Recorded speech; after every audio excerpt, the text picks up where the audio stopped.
because I've got a transfer problem with images at this minute, so we'll just see how it goes. So yes, Peter suddenly got up and he had a wardrobe malfunction, and then somebody commented, "Did I just see what I just thought I saw?" Nope, you were imagining it. Yeah. Then somebody else said, "Oh my God, I thought I was imagining it as well," and I thought, no. Pete wasn't apologetic either. You know what Pete was like. Yeah. Well, you can't really, once you've done it, haven't you? But, yeah, exactly. Right. So okay. So we'll start. And I've somehow got to open the door because it is extremely hot. Right. Okay. Right. Let's see who's got news today. So, Andy. No, nothing, I'm afraid. Oh no, there was something, wasn't there? Yeah, there was your boat, which you've got to tell us. Oh all yeah, about. yeah. Well, that. Yeah, it got. Yeah, no. Tell everybody about the news story, and I'm sure we'd want to hear it. So go for it. The floor's yours. Yeah, I was just trying to remember. There was something on the news, wasn't there? Oh God, ITV News. Yes, I can't remember. I'll leave that one to you. I'll tell you about the boat. The boat.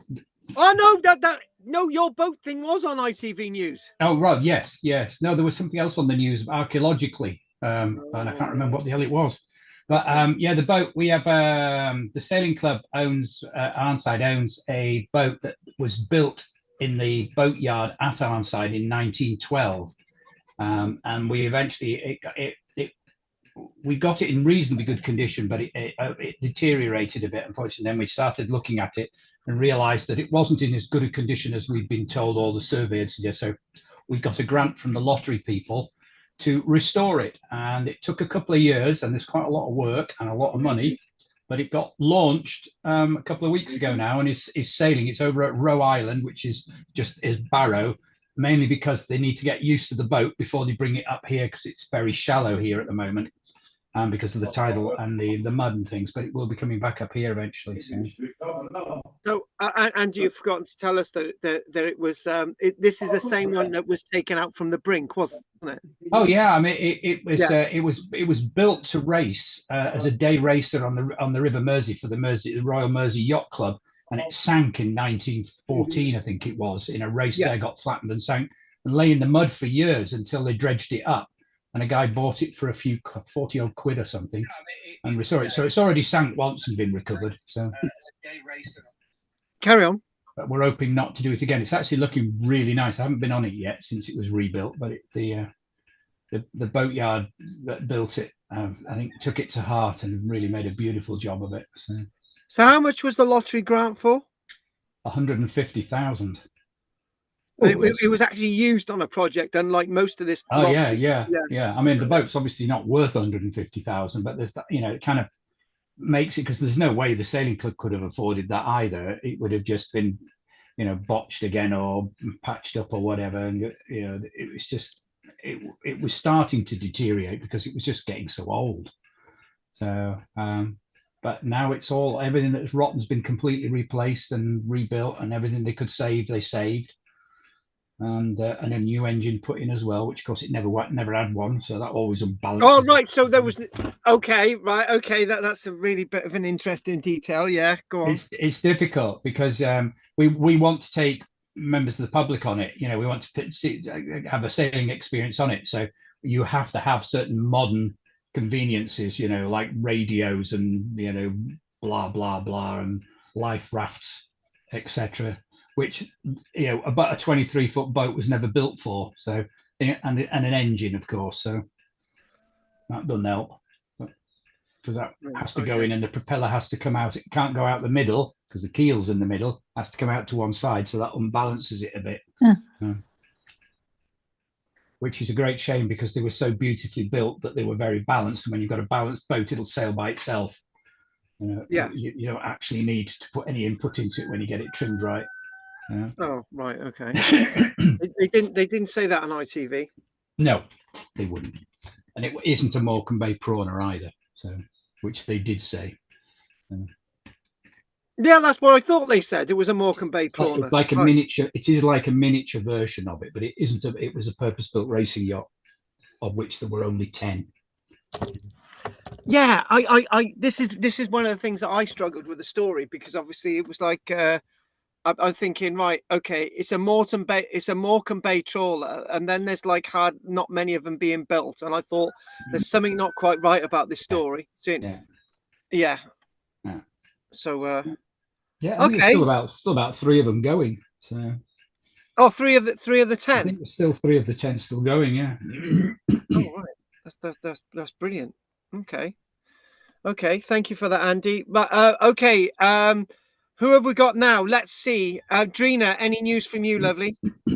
Yes, there was some Viking. No, you're not allowed to say anything. You've never got anything else to say. You're not allowed to say anything. Go on, Drina. Tell us. Viking coins found in Denmark, 1,000 years old, were minted with Islamic silver. No, that's always an interesting thing. That is always like it's sort of that link. Sort of they've come down the Danube at some point, and from the Byzantine Empire, because they were used as mercenaries. Yeah. And they go on. The article said that they were made from Islamic coins and melted down and made into ingots and then transported that way. Oh right, cool. The other news. Oh, there's more. Well, there's a new Stonehenge, isn't there? Older. Shall I not say? No, actually, that was the one I was trying to remember. Yes. Yeah. Now, okay. You're allowed to say everything as long as you let me say one thing.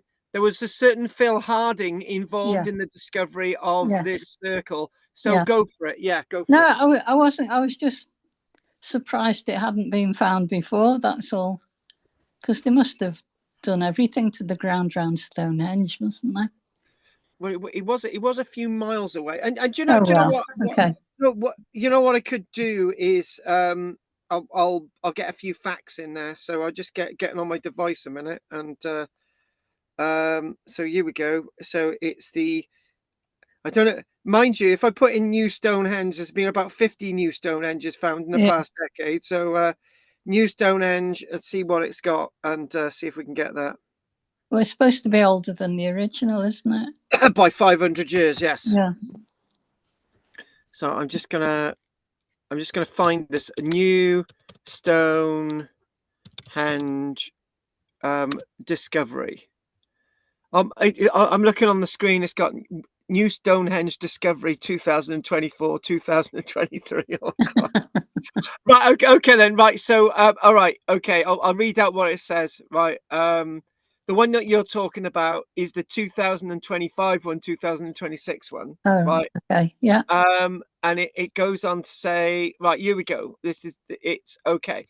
Scientists think they have found an earlier version of Stonehenge located close to the original monument. Experts discovered 2 holes which they believe may have held large wooden posts, which lined up with the sun on the longest and shortest days of the year. The site has been dated to around 5,000 years old, making it 500 years older than Stonehenge. Precisely 500 years older, 14th of October at 8:15, precisely, because if it was 8/19 on the 30th, it would be a year out. It's terrible. Yeah. Researchers also found other items at the site, including 4 statues of Lloyd George, pottery, and tools suggesting that prehistoric people gathered there, including members of the Liberal Party, when they used to meet in a phone box. Remember that one? Stonehenge is a circle of huge stones located on Salisbury Plain in Wiltshire. It's thought to have been built obviously with the stones erected 2,500 years ago. That's Stonehenge, but this one is 500 years older. So the monuments were designed to match the position of the sun in winter and summer solstices. Well, I'm not going to comment on that because I don't want to spoil the article, but experts from West and Phil Harding's involved, so I can't disagree with him. I just can't. It's just not legally possible. right? So experts from Wessex Archaeology, and amazing, he's still working for them. He's 108. Who led the excavation, say the new site is located only around 3 miles away from Stonehenge. So that's what that was what I want about Drina. It wasn't exactly, a couple of miles away. Yeah. So it was. Go on. If there's only 2 post holes, is that still a henge? I mean, what qualifies a henge? Do we have to go down there? Okay, we'll mention that in a minute. So Okay. it was as much more of a simple construction. So actually, the answer is quite simple. A henge is where you've got a bank on the Oh, right. Okay. Again, you've got a bank on the outside and a ditch on the inside, right? Yeah. Like the Avebury henge. When you go to Avebury, you've got the ditch on the inside and the bank on the outside, right? But then again, you can have it the other way around, but technically, right? And those things, like wood henge, had wooden posts, right? Yeah. So yeah, so as long as it's circular with a ditch somewhere, right, it's a henge. Okay, thank you. Okay, so the posts were positioned 120 meters apart and estimated to be between 2.4 meters high, give or take a dromedary. When the team came across the holes, they noticed that they seemed to align up with the sun. It was Phil Harding, it was. Oh my God, they've quoted him directly from what I saw on the television. It says, "Arr, I got my pencil and ruler and joined them up," he said. "And I was aware that they were kind of pointing in the general direction of the sun and midsummer." Was that a good impression? No, it wasn't. Marvelous. Was it? Oh, right. Oh, yeah, really yeah, good. I love it. I love it. Oh, can I ask you one more thing? Hang on, I haven't finished reading the bloody Sorry, article yet. Oh, go on, ask me this. Ask me the thing. Go on. With the sun, I'm going to say it sounds stupid. Would the sun be in the same position 2,000 years ago? No, it wouldn't. No. So how can they say it lines up? No, why have you spoiled it? You've ruined it now. Oh, sorry. It's Phil Harding. It's Phil Harding, an English heritage agreeing on something, and we'll go on to that in a minute. Okay, fine. Are you happy with that? Yeah. You don't want to say anymore, right? Okay, No. never mind. Yeah, you're making it for Margaret. Don't say anything. So the pits that held these posts also were not the only discovery during the excavation. Surrounding them were a number of other holes, okay, which contain artifacts such as tools made of flint and pottery. Experts were able to date these objects, which helped to establish the age of the 5,000-year-old site is precisely 5,000 years old. Jennifer Wexler of English Heritage said the discovery could suggest more about the area and those who live there. And then she goes, "The people who built Stonehenge and the people who were at Bulford were early farmers, and their livelihoods really were connected to the seasons and the sun doing its job." There's a song there by Mungo Jerry in their Seasons in the Sun. Anyway, or is it the other one? Anyway, the discovery of Bulford actually suggests that maybe the people who built the first stages of Stonehenge were based or living there, or at least gathering seasonally to do the construction at Stonehenge. Right, so your question, and you totally ruined it. Now you spoilt it. You spoilt the facade of So archaeology, right? You've ruined it, right? So there's 2 points here that that is right. The alignments of the sun have changed over time. That's a fact, right? We'll leave that one there, but it's just like lots of things with Stonehenge. I think the sunrise and the solstice and all the rest of it, it's an easy game to play, right? And for me, they're a lot more powerful than that. It's like and Stonehenge is exceedingly complex, right? And nobody sat there because Stonehenge itself, the henge at Stonehenge, right? Not Bulford. The henge at Stonehenge. Oh, hang on a minute. I'm totally disagreeing with this. The henge at Stonehenge began about 6,000 years ago, which is the same date as the one at Bulford, right? Right. Okay. Well, right. Let's just forget about what I've just said. Right. But anyway, the thing is with all of this, right, is that things change over time. And the point that I want to make, right, the point that I really want to make, right, is that when somebody sat down at Stonehenge, whenever it was in the past, and Bulford, right, they didn't actually work out the eventual plan of what Stonehenge looked like, right? They didn't actually sit down and say, what we're going to do, we're going to find blue stones from somewhere, right?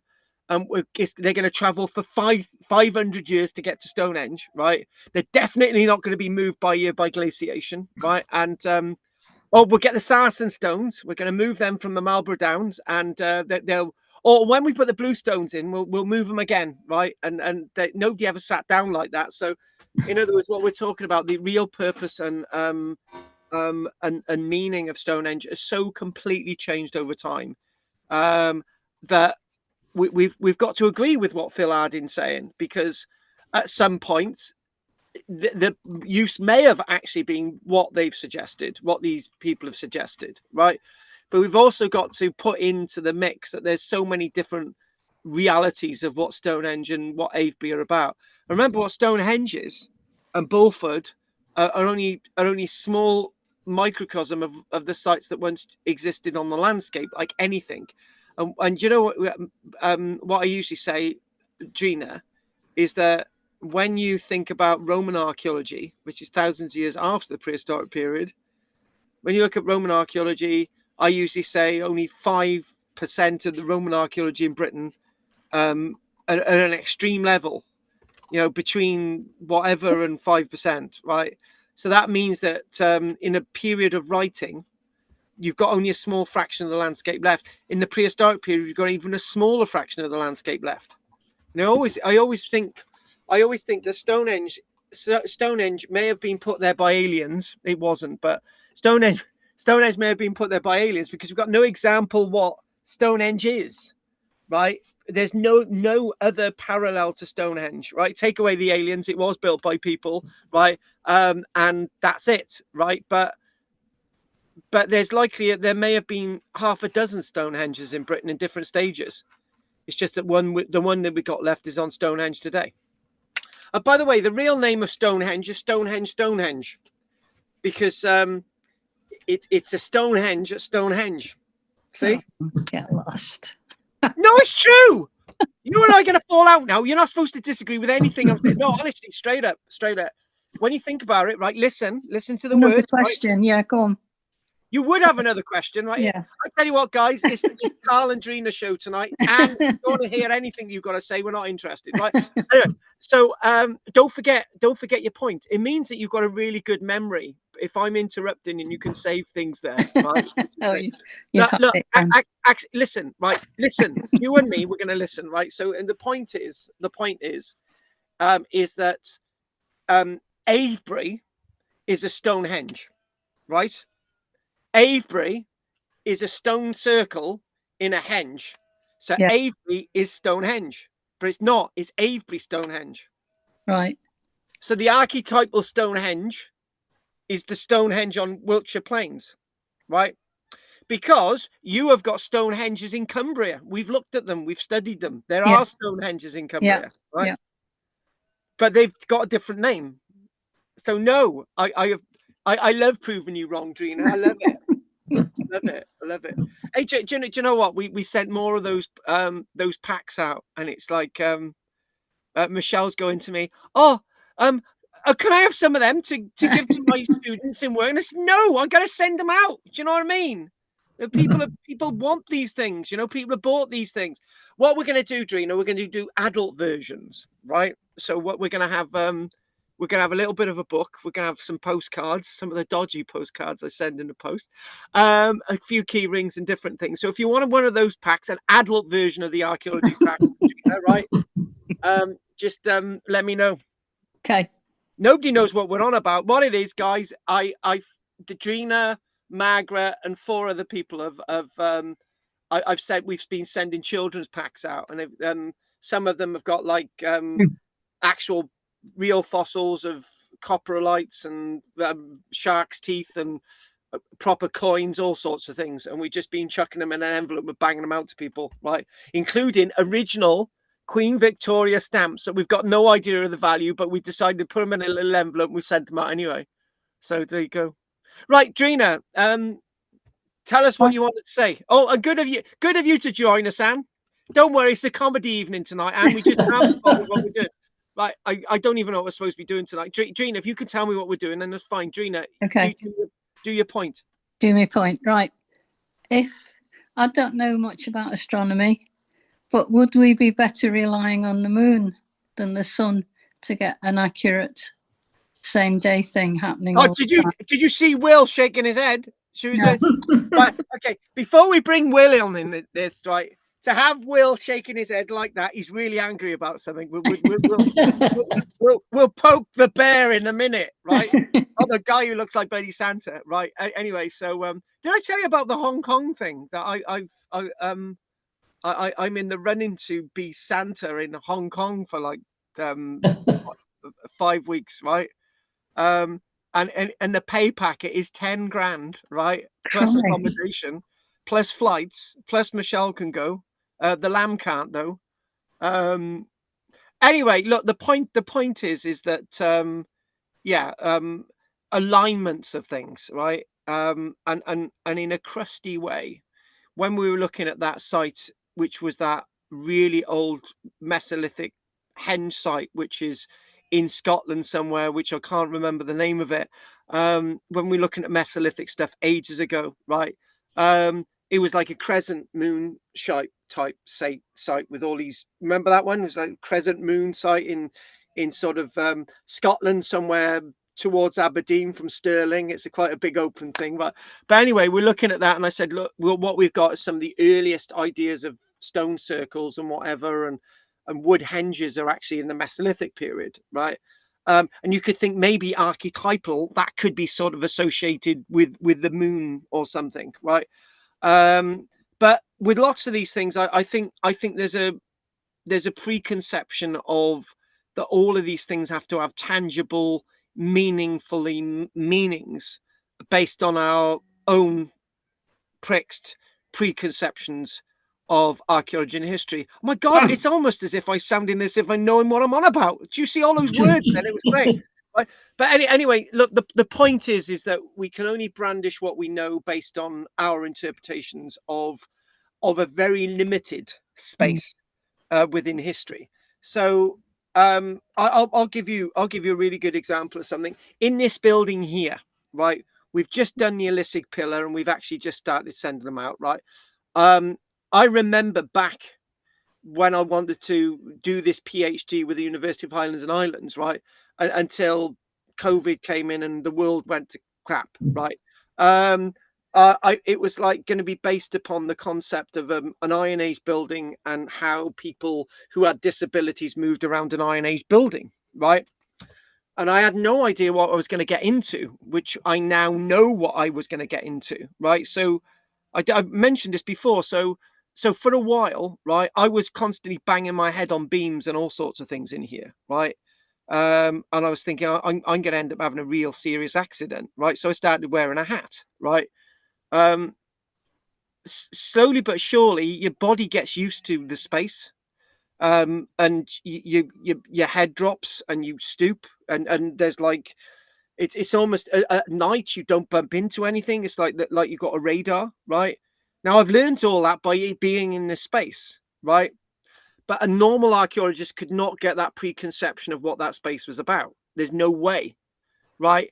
So that goes back to places like Stonehenge. How do we have a real understanding of these things if we haven't lived it, right? And that's a really important thing. So the other thing about Stonehenge is you've got the trilithon stones, you've got the sarsen stones.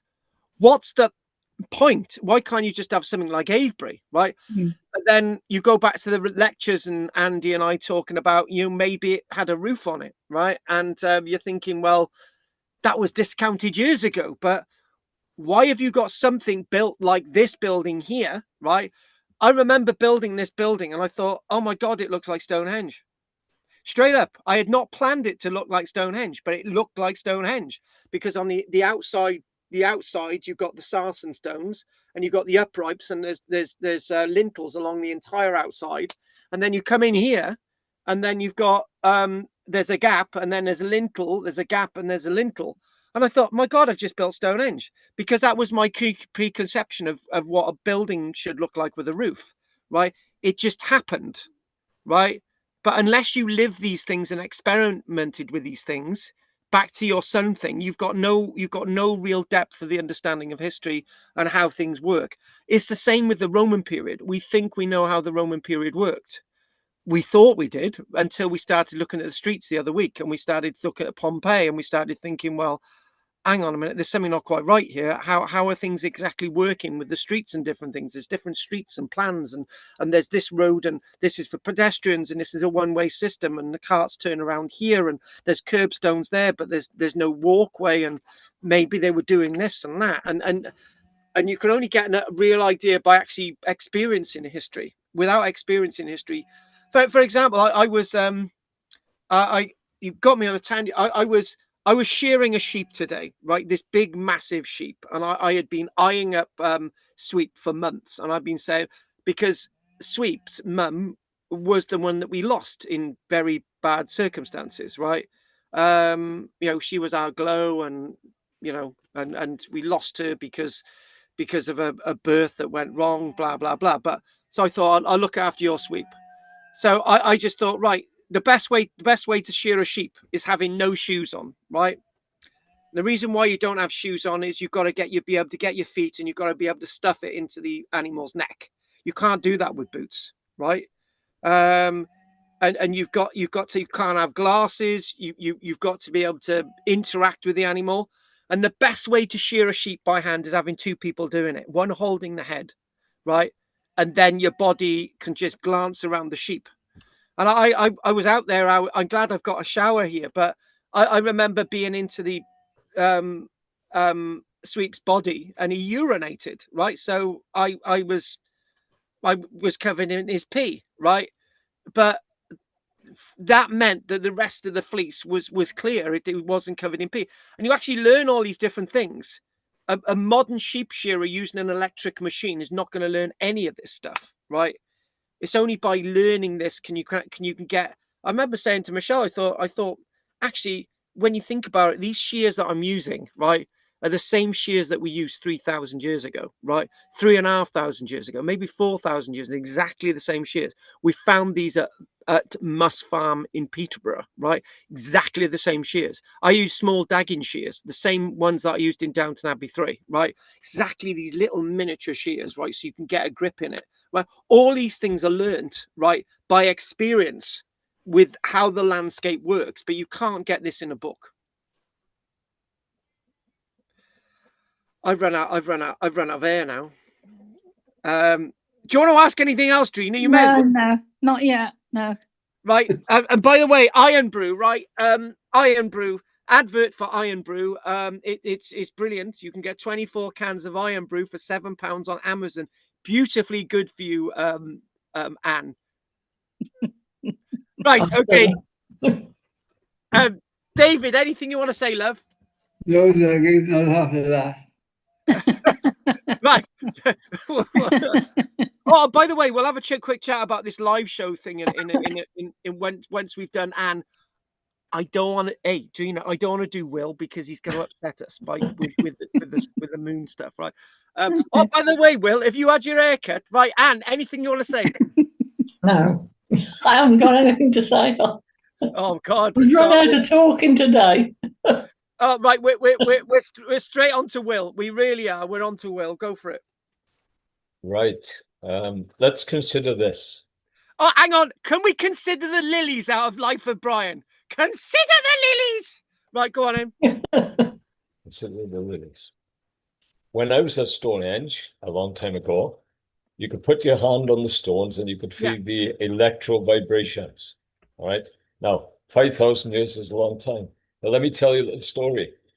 The north of Stonehenge, of course, they found something 10, 15, 20 years ago, a series of henges to the north and a roadway which suggested the path of where the stones were brought.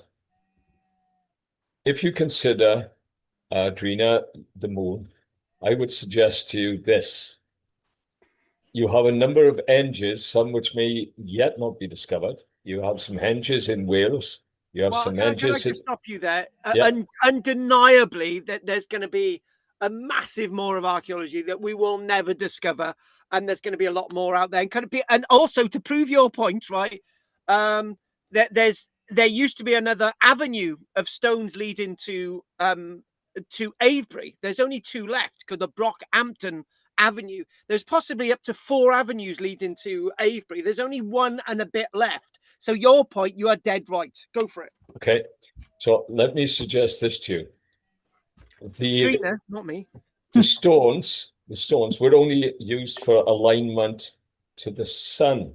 They were aligned to the principal planets: Venus, Jupiter, Mars, Mercury, at different positions relative to where the henges were discovered. So on a certain period, at a certain time in history, you had an henge in a certain place that identified the position of Mercury, one that identified the position of Jupiter, one for Mars, etc., etc., etc. You go out to Saturn, the 7 planets, the 8 planets, the 9 planets, include Pluto.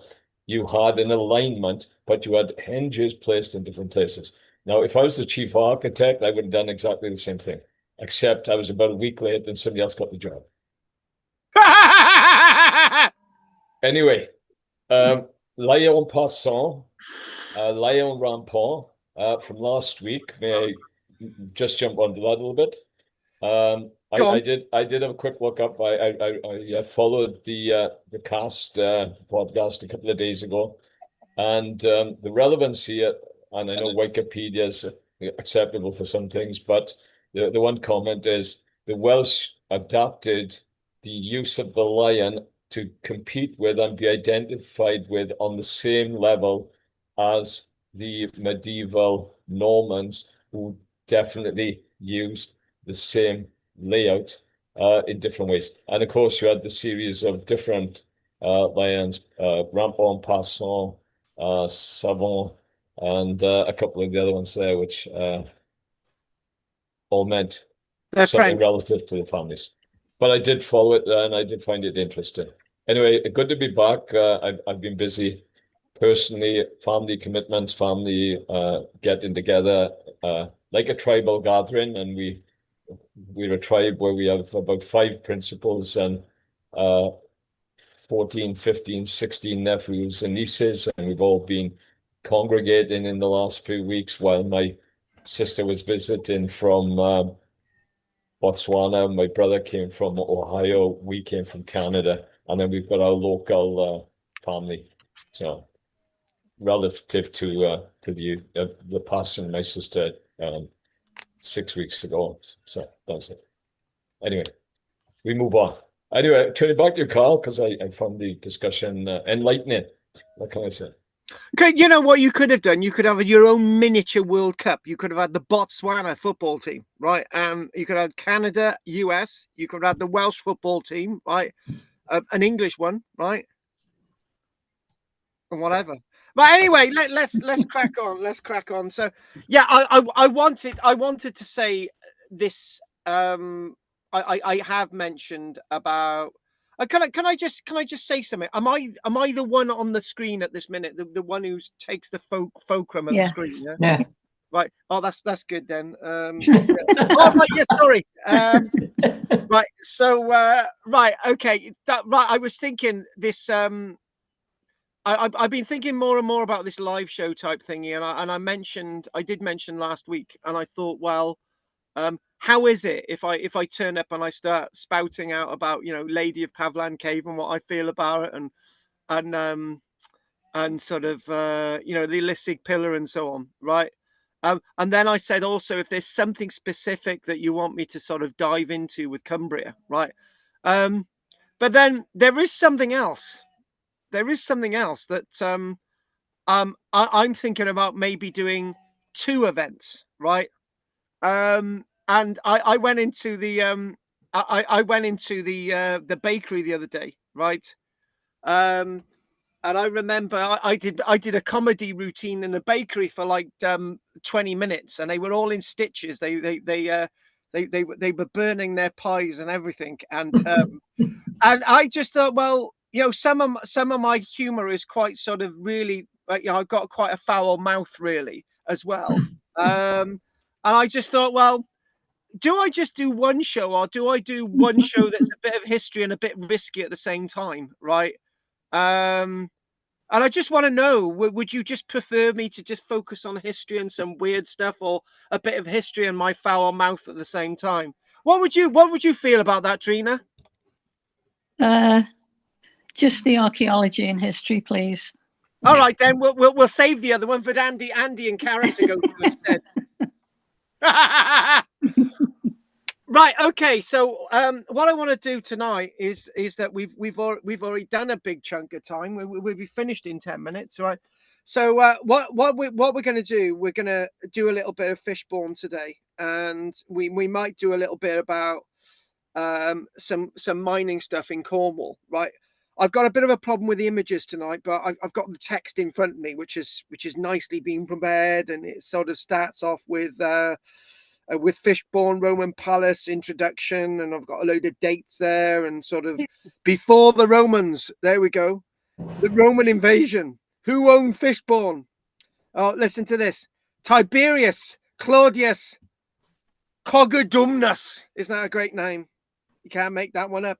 Was Cogodumnus a native Briton?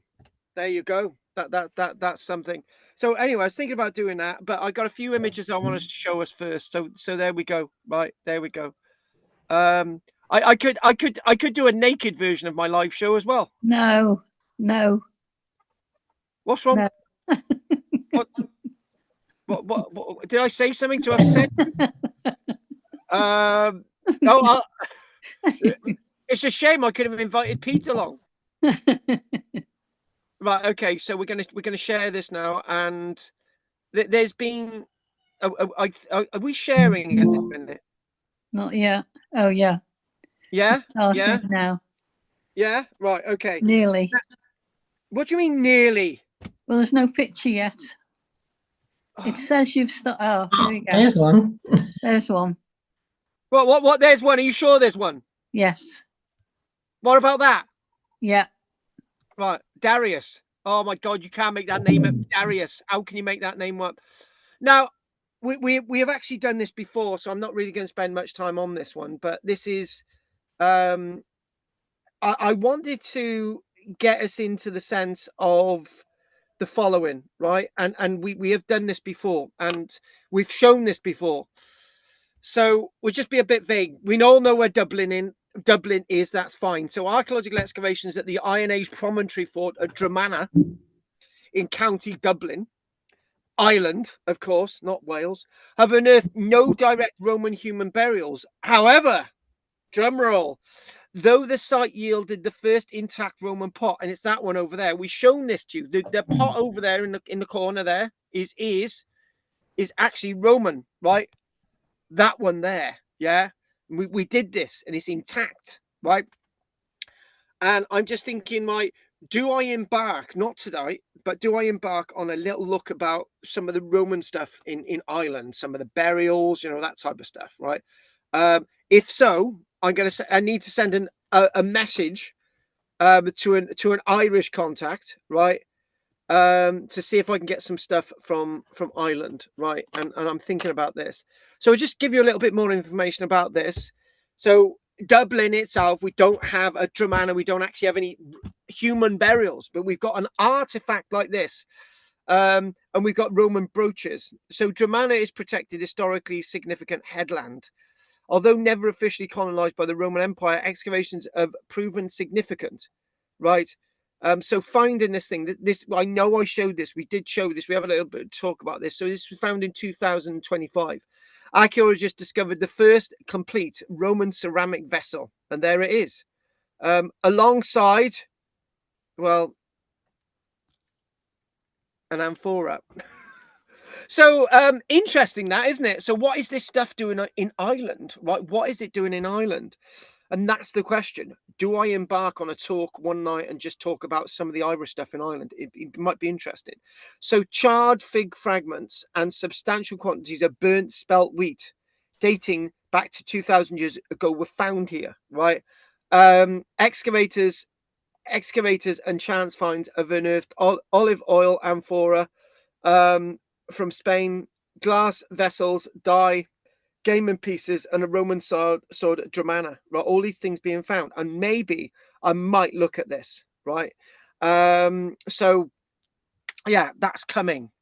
The one thing that I need to do with something like Dramana is that I need to pick out all the little bits of chaff, right? Because if you look, anyone looks at a map of Roman, anyone who looks at a map, some of the old Ordnance Survey stuff, they do actually show lots of finds being found in Ireland from the Roman period. And you know, there's Roman. I can give you an idea now. I can give you. I got a map here from the I think this is from the 1950s, right? And I've got a Roman map here. This is how interesting the stuff in Ireland is. If I can get this without ripping the map in bits. But I can give you some choice places where artifacts have been found in Ireland, right? So Roman artifacts have been found as follows. We've got Roman artifacts found in Belfast, Luche, which is basically opposite the likes of Galloway, Mull of Galloway. You got Roman artifacts at Downpatrick, Amesborough, which is in the middle of Ireland. Loads of things, and a few more things. Right, looking at this map, right, there's a little island called Lambay, right, which is basically opposite Anglesey, where some really nice stuff. And then there's a massive load of stuff. There's Roman finds being found at Newgrange, which is that sort of massive burial site. And you've got loads of place names in Ireland. You've got even Roman finds found in Cork, right? And a few smatterings in the middle. And I think that would make a really interesting talk. But I'm not there yet. And the reason why I'm not there yet is I've got to get some really special images from Ireland, if you don't mind. So the next thing that really took my sort of interest in the week, right? And if I sort of hang on, I've got to recalibrate my little device in front of me. There we go. That's it. I'm recalibrated. The next thing that right. Do you know Judith will know what I'm talking about, right? Judith, are you there, Judith? I am. Judith. Oh, hello. Judith. Can you hear me? Yeah. Do you know you're a bit obsessed with my Roman stuff online and so on. Did I ever do a video about the Roman Colchester sewage system? No. No, and nor did I. No, I didn't. And this is really, really interesting, right? And the reason is you can actually go into the Colchester Roman sewage system if you actually know where it is. Can you believe that? Because until a few days ago, I think this must have been on Sunday. I had no idea that a Roman sewage system in Colchester existed, and I had obviously something would have existed, right? And it basically it goes as follows: Colchester is home. Wait for it. Home to some of the finest Roman drainage and sewer systems in Britain. Did you know that, Judith? No, exactly. No, I didn't know that. And look at this one here. This itself is still there. He's the man's in there. There's Roman tile either side. He's underground there. So running beneath the historical town centre, this subterranean network spans from the High Street through Castle Park, which is basically where the temple of Claudius is, and continues past Duncan's Gate, which is one of those remains of a gate in Colchester. And it's basically saying that if we go on to another image there, oh, hang on, there it is. He's showing a bit of the arch there as well. So construction, the system is built using high quality Roman brick and stone. And interesting enough, if you look either side, and if you look either side, can you see the thick beds of mortar, right? They're really thick beds of mortar. and I'm not really understanding why it's thick beds of mortar. Don't know.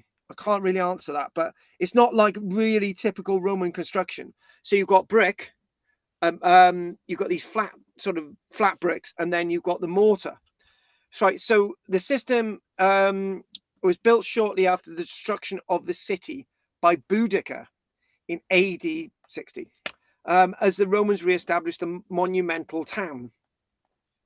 So straight away, what we can say about Colchester is that Boudicca did Colchester a favour by flattening the thing, or maybe the fire was deliberate and they blamed it on Boudicca. But this is where we're leading, right? But not tonight. So the thing is, it's almost as if Colchester was built bigger and better than it was before.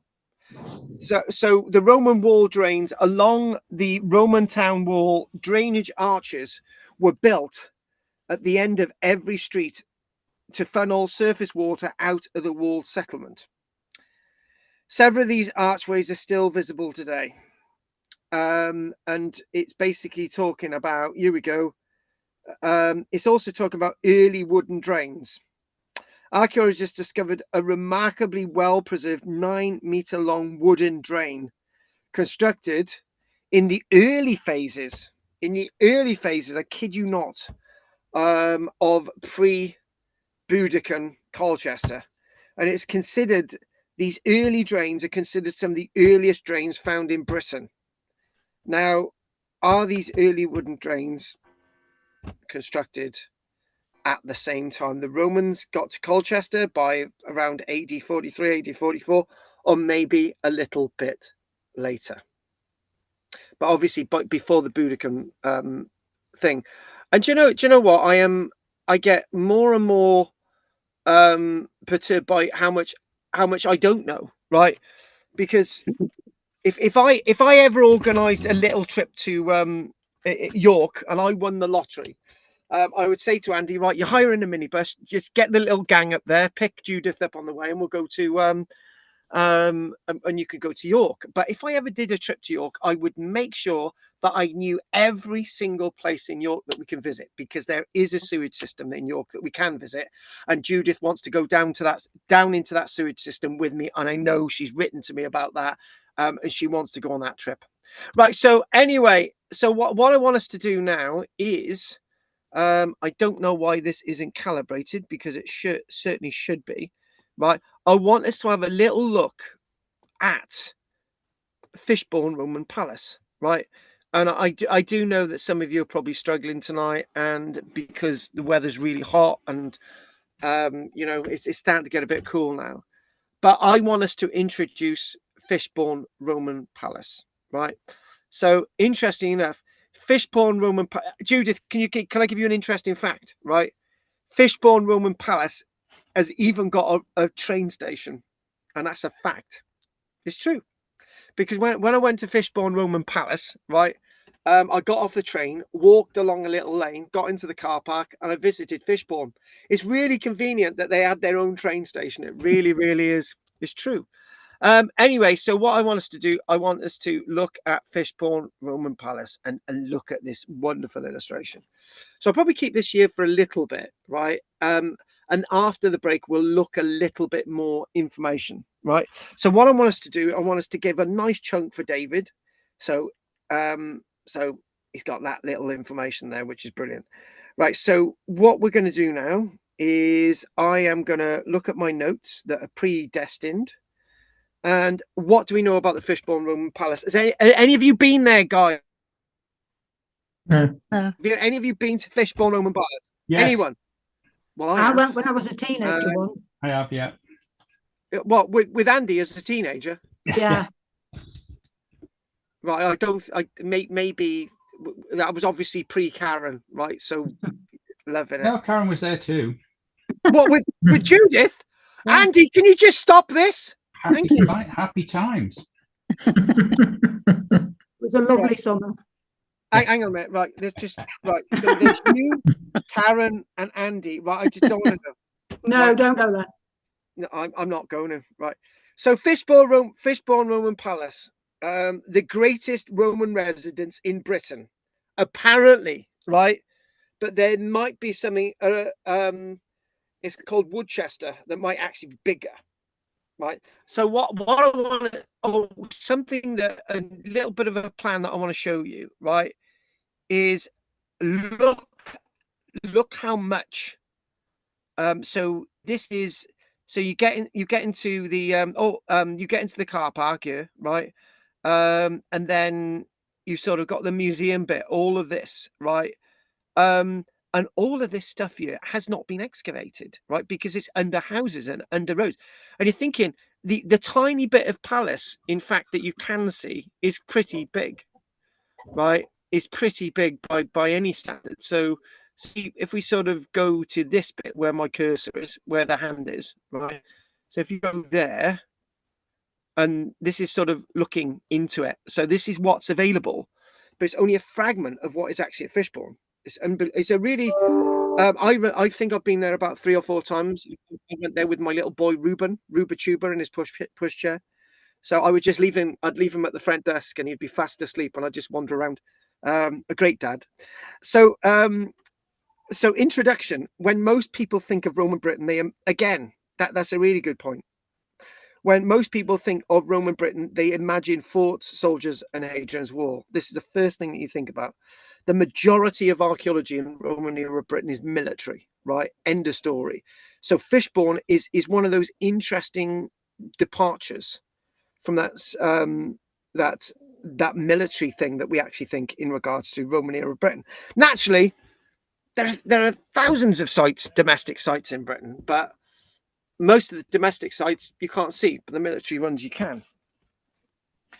So only a few miles west of Chichester lies something entirely different.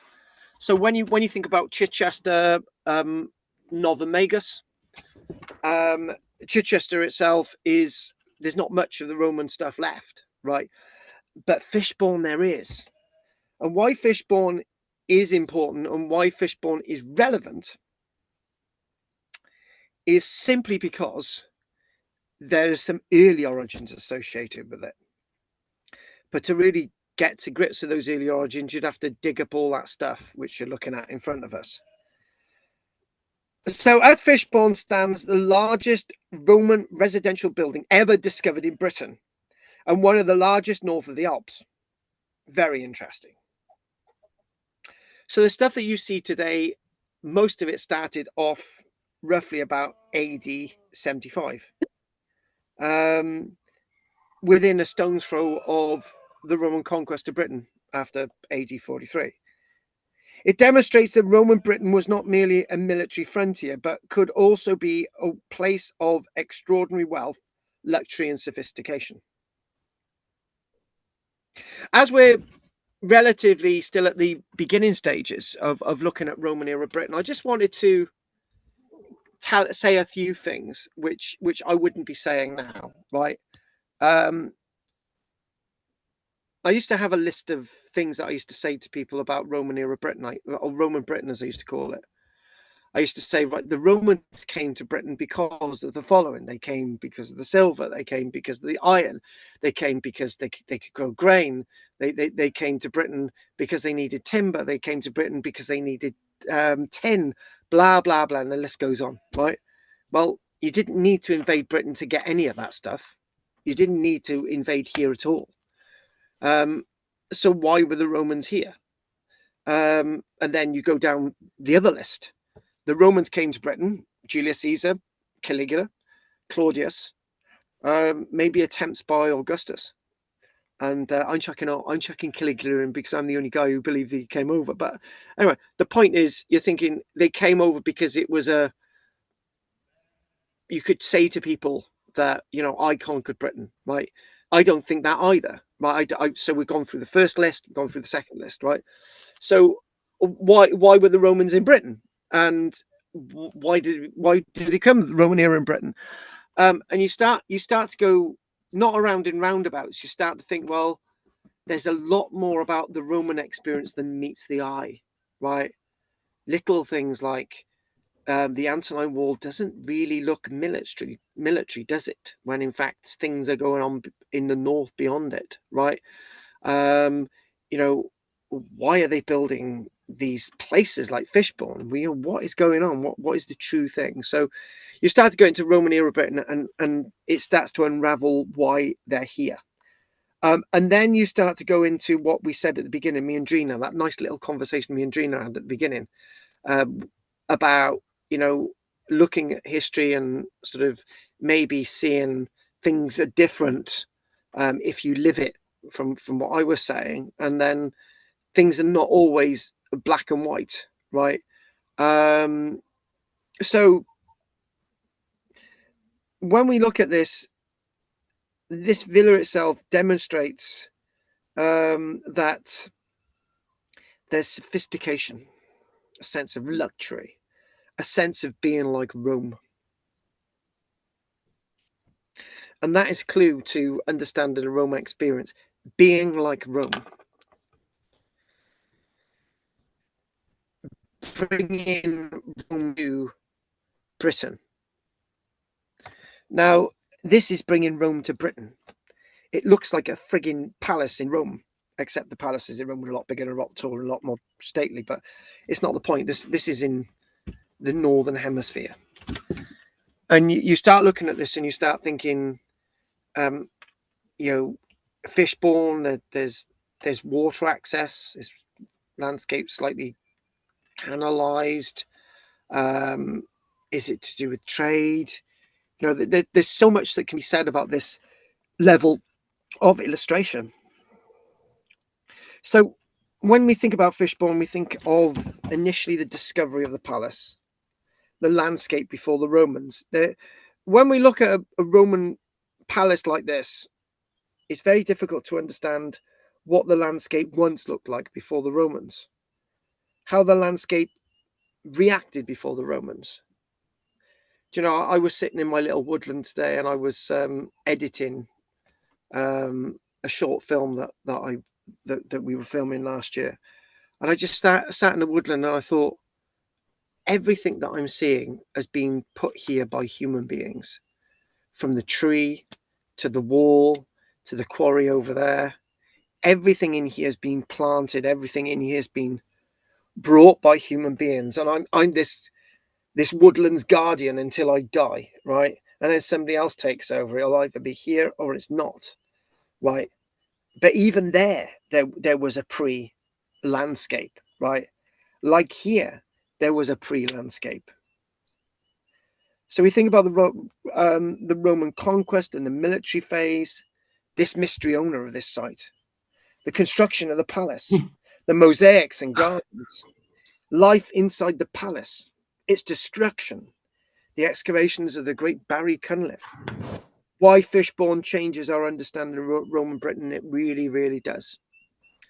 See, I think the stark reality of understanding Roman era Britain, right, is that if we didn't find these things in Britain, if we didn't find the towns like Ratea, Leicester, we didn't find the likes of York as it expanded to be this great city, right? And it was just a military base. If we didn't find Viraconium, and Viraconium didn't exist, right, Britain would truly be a military backwater, right? You wouldn't have all of these things. So this is why this matters to our understanding of Roman Britain. So again, where is go to here? It's on the south coast, location within West Sussex. Fishbourne lies immediately west of the Roman city of Novomegas, Reginorum, modern Chichester in West Sussex. Can I just mention Novomegas, Reginorum? The name Reginorum is associated with the local tribal people, the Regnia people.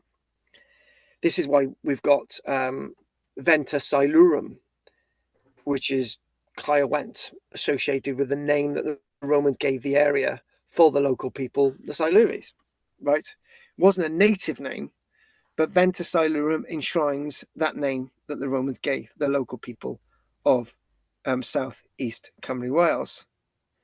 In Roman times, when we think about, again, back to this illustration, and we're zooming on it, right? The ships arriving from Gaul could easily access the sheltered waters around Chichester Harbour.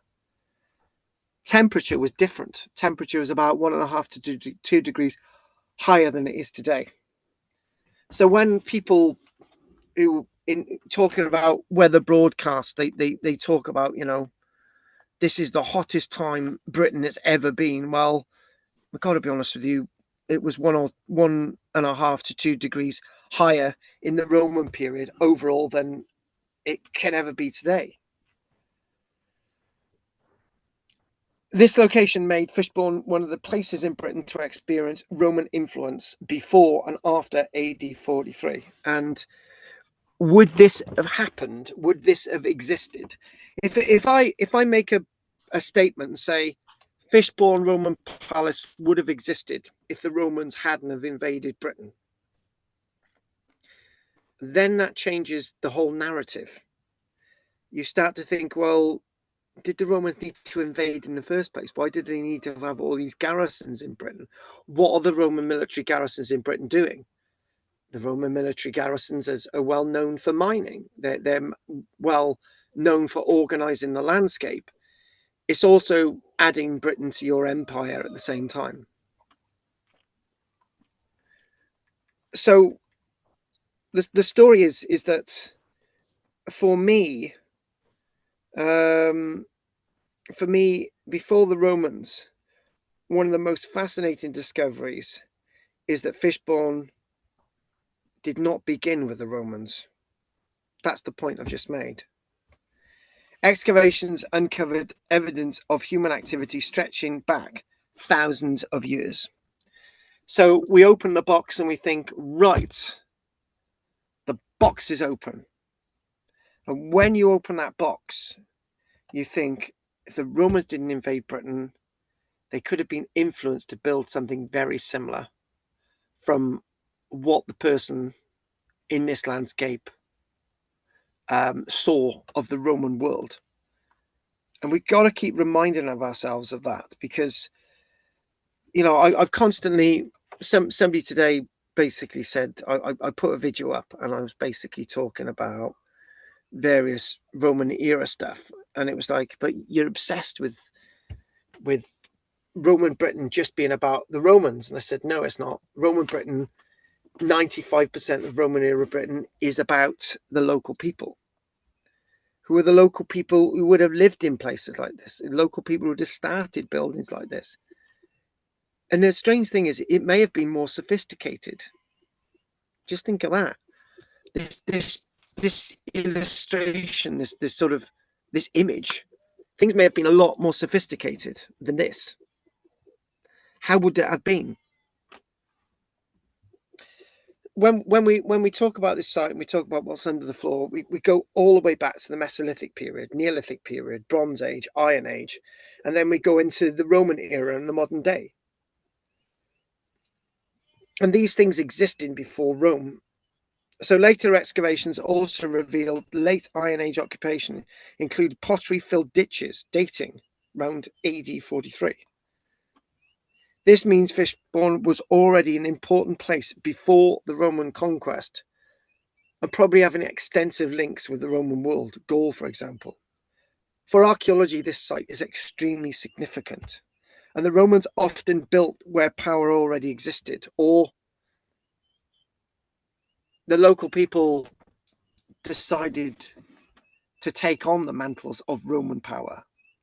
The sense of Pax Romana. Remember, there's only a certain amount of Italians to go around the empire. And if there was an Italian at every single locality where you've got a site like this, there would be no Italians in Rome. So power itself existed where people wished to take on an ideal of emulating and broadcasting miniature Rome is what Rome is all about. As long as you take on the mantle of Rome, as long as you become Rome, the Romans are going to leave you alone. And then we go back to Boudica. Maybe Boudica was not prepared to take on the mantle of Rome. Maybe she was quite happy with the sense of her local landscape and the local being that was Iron Age Britain. Maybe Boudica knew something that we don't know today. Maybe she felt that the Britons could be as powerful as Rome one day if they were left to their own devices. Am I talking fact? Am I talking fiction? I believe I'm talking fact. So back to this, and we'll have a break after this now.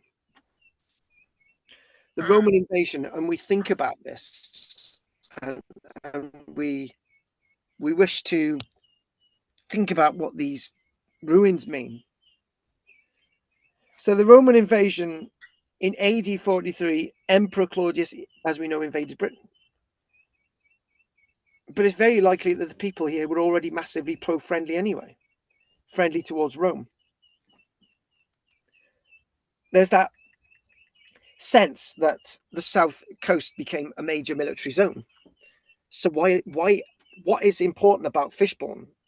Why is there sensibly no fort there? Why is it a palace and not a fort? Question. Answer is that it was already part of the rich tapestry and rich belonging within the landscape that was pre-Roman Britain. Now, I can't remember who said it now.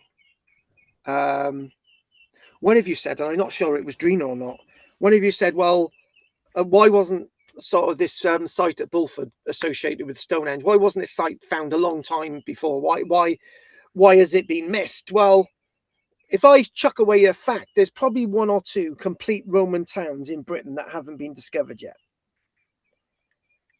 There is a very tangible possibility. Every single year, more Roman villas are being found in Britain. More settlements are being found in Britain. Oh, guess what? A little bit of a fortlet alongside the Antonine Wall being found. And you're thinking, why wasn't that found before? Why are these things being found? Because this site was found by accident. Fishbourne Roman Palace, this very building was found by complete accident. Nobody knew it existed. So at Fishbourne, archaeologists discovered evidence of military activity dating immediately after the conquest. And then it's civilian. It's a completely civilian site because there's nothing showing military in the landscape now. It's a completely civilian site. There's indications of a military landscape, but disappears because it's always been a civilian landscape. And it became a civilian landscape. So all of these things are contradictory, but they mean the same thing. There's something really, really interesting about this site. So just think that Fishbourne, there's something already at Fishbourne, and that boat itself contains soldiers. But Fishbourne Palace didn't look like this in AD 43. It was the home to a local lord. It was the home to a local member of the aristocracy. And they're saying, welcome, come in. Disembark. I will feed you in my home. Supplies being unloaded. Roads under construction. Down the road, Novomegas, Chichester. Local British elites deciding whether to resist or cooperate. If you didn't cooperate, the building that you had already constructed would have been burnt down. So you basically said, right, I'll take on the idea of Rome and I'll build something like in the idea of Rome, which you've got in this image. And Fishbourne witnessed was one of the prime witnesses of Roman era Britain. It was there at the beginning, like Camel and Unum, like the burials at Waylandgraden City, like sort of evidence north of Novomegas, right? All of these sites, right, witnessed the start of Roman era Britain, and that's why Fishbourne is so important. So after the break, we'll talk about who owned the site. We'll talk about how big the site was, something about the mosaics and the famous Cupid mosaic, and the gardens. And interesting enough, if you're interested in Roman gardens and things like that, then just think any Roman military stuff here was long gone when they started building the gardens, right? Any trace of any military landscape ceased to exist, because this site itself is the epitome of a civilian Roman era Britain, and all the military stuff is elsewhere. Hopefully none of that's been confusing, but we're just gonna have a break now, and I'm gonna have a coffee. Drina, love, cheers. Drina's got to get used to this, because apparently Drina said, right, and this is a fact, right?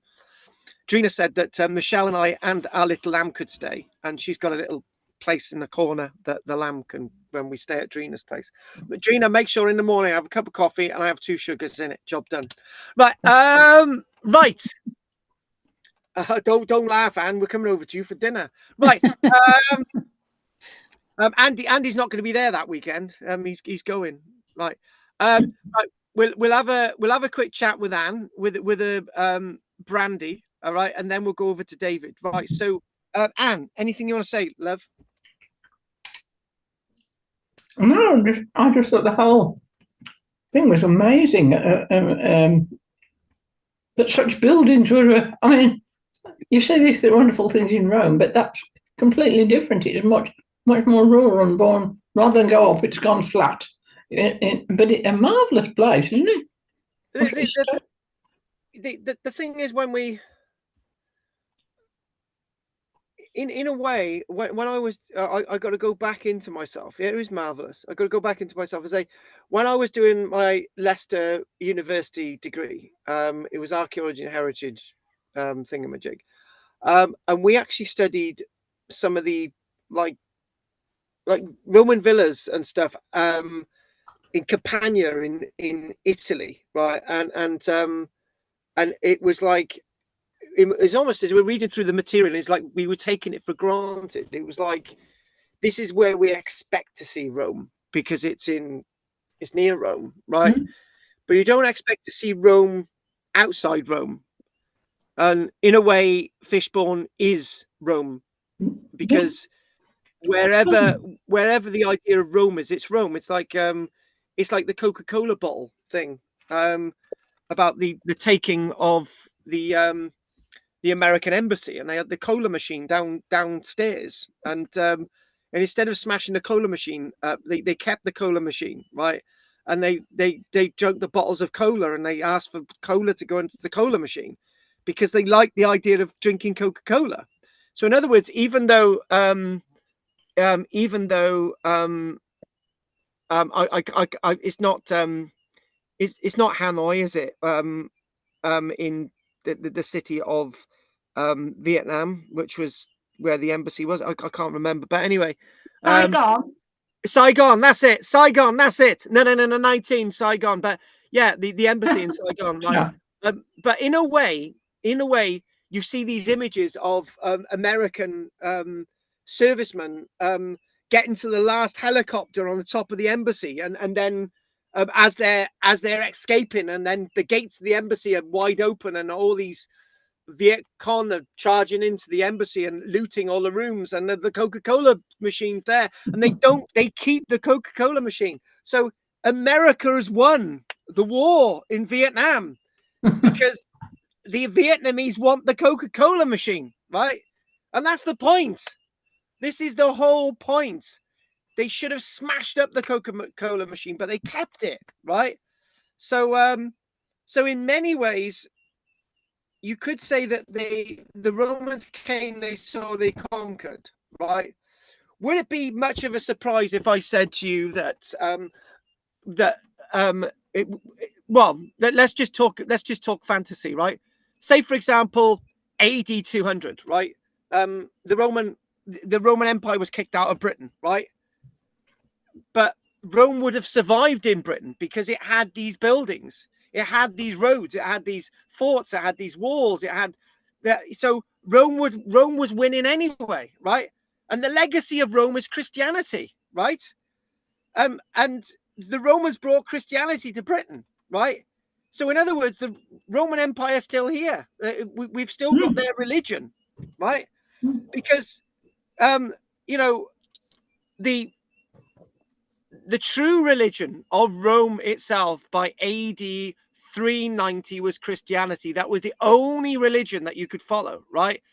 And strangely enough, the main and only religion of Britain today is still Christianity. Don't go down there, Judith. I know what you're thinking, right?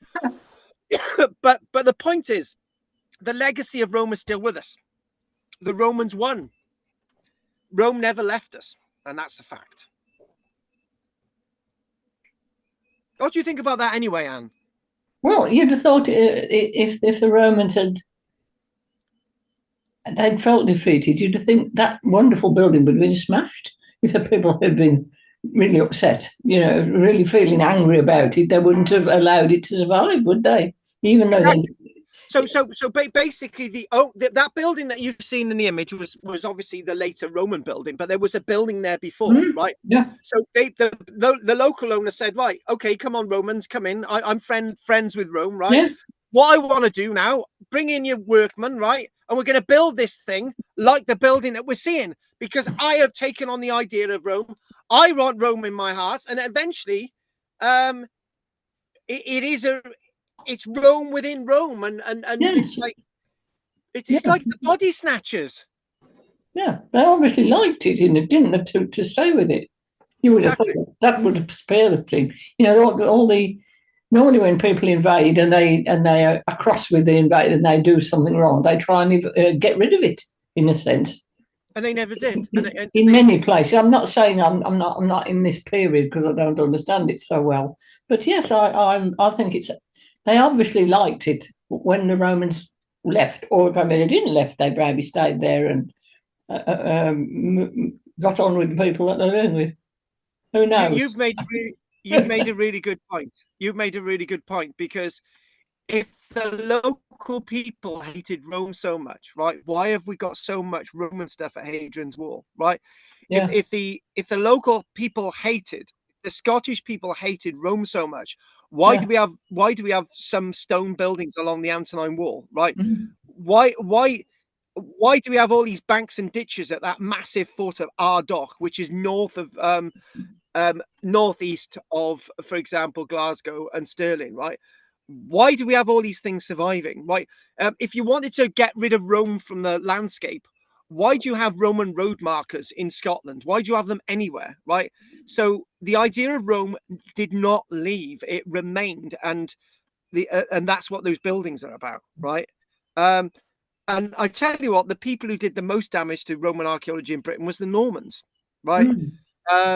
Because I know of an example in Killeen, right? There was a guy called Geoffrey of Monmouth, who was writing in 1136, right? And he wrote of Killeen.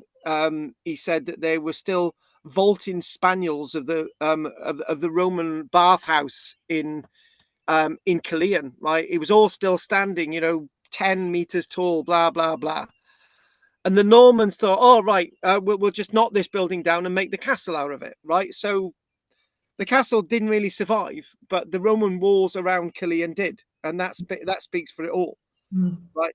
So the people got rid of, this is a really interesting point. People got rid of Roman remains in Britain for practical reasons, right? For example, when most of Hadrian's Wall was still quite standing, right? Was still standing in the 1700s, right? But after the Jacobite rebellion, what they needed to do, they needed to make sure that there was never going to be a Scottish rebellion again. And the only way you could stop a Scottish rebellion is to have roads going into just really deep roads going into Scotland, right? So you could just basically, right, you're going to start playing up, you Scots, we're just going to send in the army. But before they couldn't do it because there wasn't a road network. So what you're going to use, you're going to demolish Hadrian's Wall, and that material you're going to use to build the roads.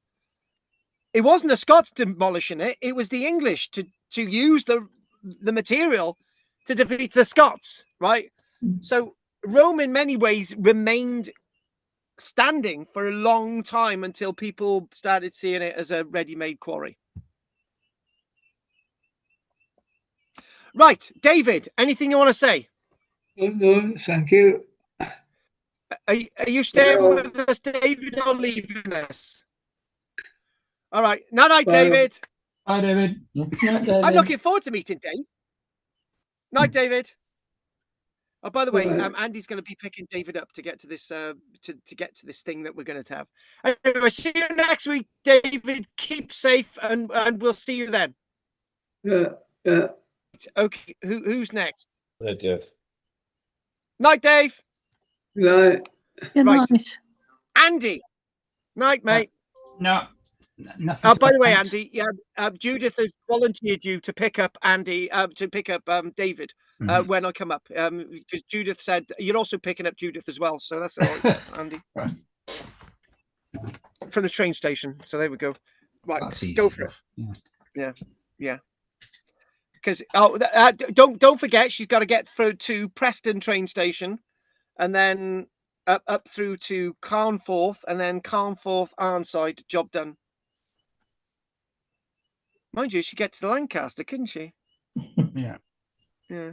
If she comes on that Leeds train, it can get into you can get one into Carnforth. It'd be quicker to drive. If I can have the car, I'll drive. Be quicker to drive. Yeah. Bad gum. Right, okay then. Bad gum. Wow. Cheaper? That's true. That's true. Andy Burnham. What? Okay, Andy. Oh no! There's a link there. Did you see what I did there? Andy, anything you want to say? Yeah, I'm not standing for leader of the Labour Party.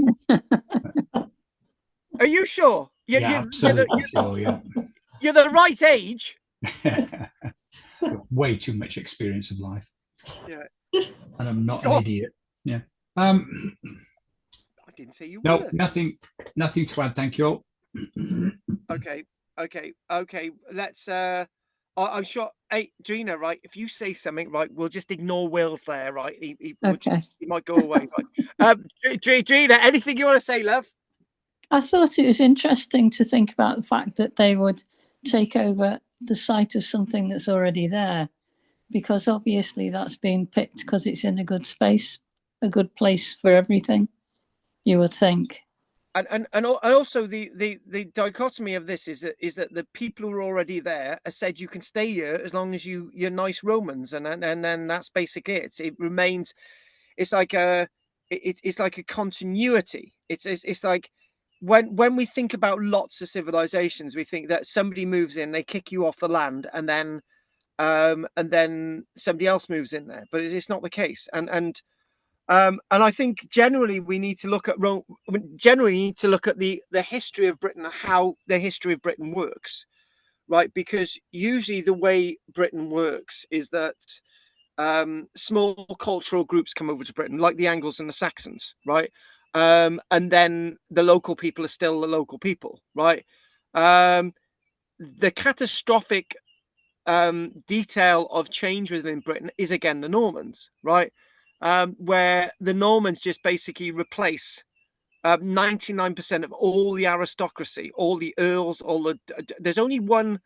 I think it's a duchess who's an Anglo-Saxon duchess who actually keeps their territory, right? It's the Normans. The Normans turn the history on its head, where they just seem to want to replace everybody, right? Who's in control. But before that, as long as you play the game, then you are allowed to stay where you are. And in fact, that works quite well, because unless you're prepared to move the entire population of Rome to Britain, right? And I'm sure there'd be a few objections, particularly in the wintertime, right? You've got to use the local people to run the show, right? And that's what the Romans did. Use the local people to run the show. So anything else, Drina? No, thank you. Right, okay then. Wonderful, inevitable Will. Right. Will. Not too much to say, but if you consider the Normans, the And the Normans, lilies. the Normans conquered and pillaged. All right. If the Romans did what they did in Palestine, they would have crucified everybody who was against the Roman method. Now, you cannot say that in Britain Yes. that you had the pillage and the murder and the remnants of bodies that suggests that people were just savagely killed. So the Pax Romana, and let's go back to the concept of saying you can manage your own affairs, pay us the taxes, give us what we want, we'll leave you alone, use our tradesman, yeah, we'll help and develop and make you grow. That's all positive stuff. You didn't have, and history doesn't record, even the early Romans didn't say, we went in and we slaughtered everybody, which Palestine, if you relate back, they did say, we went in and the streets to Rome were lined with crosses and people were crucified because they were anti-Roman. So I think you got two parallels in that. Yeah, I think we got two different worlds, haven't we? Where we're just we got two big different experiences, haven't we? Where you are right in what you're saying, right? There's one extreme and there's another extreme, but the one thing that we look at the Roman experience in Britain is that it's the idea of the Roman peace. And as people are keeping the Roman peace, then people are allowed to their homes. But why? It's a really weird place that people seem to be constantly at war there, and it goes all the way back to Rome in many ways. Right, Judith, let's see what you've got to say, and then we'll have a break. I haven't got anything to say really. It's just really interesting. And I'd forgotten all about Fishbone until you said, yeah, I went there. I remember having a Frankie, Frankie Says Just Do It t-shirt. So it must have been 1984. The Frankie Goes to Hollywood. Oh, Frankie Goes to Hollywood. Oh my God, you must have been. Yeah, there was a Frankie Says t-shirt thing, wasn't there? And I had one, and I wore it to Fishbone Palace. That's a good detail. That's a good detail. Is it the same detail as me saying a few weeks ago? Michelle said to me that you're so hot, put one of my dresses on, right? And I did. I didn't think anything of it, and I just thought, why is Michelle telling me to wear a dress? Does she want me to be a transgender person? It certainly makes things easier when you look at the wardrobe. Yeah, it does. I don't even know where I went with that. I'm sorry, I've just gone off on one. Right. Anyway, that's my memories of Fishbone. Yeah, not wearing a dress. Right. Okay then. Right. So we'll be back just before. We'll be back just before 9 then, and I'm going to put the kettle on, and we'll speak to you then. Right, I'm leaving now. You're leaving us? My computer. You're not allowed to leave us. You can't leave. My computer's at the peak of its temperature. I've got to shut it down. So I'll see you next week, hopefully. Hey, it's been an absolute delight, Will. We'll see you next week. Bye, Will. Good night. Bye. Carl, send me a message if there's any money due. Send me a message on Messenger. Oh, hang on. Let me know. I forgot. Christ. Yeah. Hang on a minute. Send me a message. There's always one. Hang on. There's always one. Right. There's always one. Right. Yeah. I've got it. Yeah. He's done it. Right. Okay. Then I'm going to mention this now. Right. It with some of you, it's a bit of a bloody mess. Right. Anyway, class fees are now due for let me work this out, right? Class fees are now due for July and August, right? And I'm thinking that is Anne on the same cycle as everybody else? As have you been back with us for 2 months, Anne? No, I've only been back a couple of weeks. Right. So if you've been right, so therefore you've paid the money. So therefore that means that you're going to be due this time next month. Is that right? Yeah, probably. As I say, I've only been back a couple of weeks, haven't I? Yeah. No. And I I think did, it'd been about. and I paid it up because I knew I hadn't been here, and I thought, and I was going to pay the subscription, for the. Yeah, you've done the membership thing for the year, right? That's So right, and right. I thought I should put a sort of a £50 in to pay for. I didn't know where I was really. I don't know. Right. And what I'm going to say, the same to everybody, right? If whatever you are paying, right, need to let me know what you're doing, because it's going to be. Judith has got her own thing, right? Judith pays, right? Judith is odd, right? She pays monthly, right? She pays a little bit monthly, right? Yeah. Because she's just a Yorkshire lass, and they they do things differently there, right? My bank I've had wouldn't this let me set it conversation up for with 2 Andy. months. What's that, Judith? My bank, when I tried to do it to pay it every 2 months, it wouldn't let me. It was every quarter, every 6 months, or annually, or monthly. Every 2 months wasn't an option. Terrible, isn't it? It's terrible. Yes. Terrible. Anyway, I'll catch up with you, Carl. I gotta go.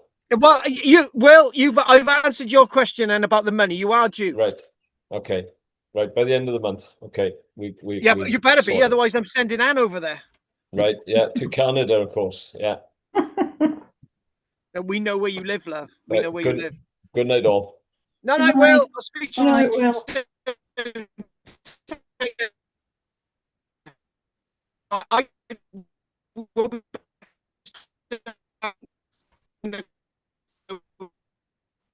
be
Found in this land in ancient times. We're still waiting for Drina, are we? Give her a minute. Well, she is. I'm just eating my Mr. Kipling in a minute. Do you know what, right? That little lamb that my little bottle fed lamb, my therapy lamb, she's the caravan that we've got out there, which is for the archaeological work. Apparently Michelle caught 2 little lambs in there jumping up and down on the seats playing in there earlier on. And you can't make her up.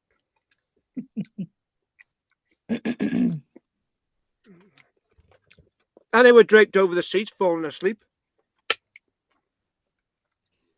It's like somehow showing the sheep.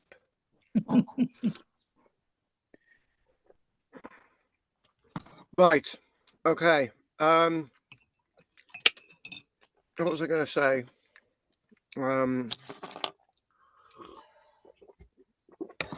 Yes. Right. So my images have been a bit dodgy today, so I've had to get a few off another website to sort of illustrate some of the other stuff. So I'm just going to finish this.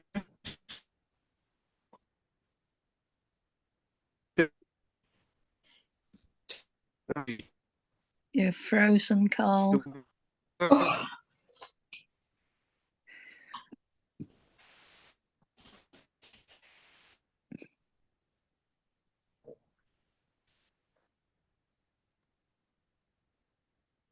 Picture's frozen.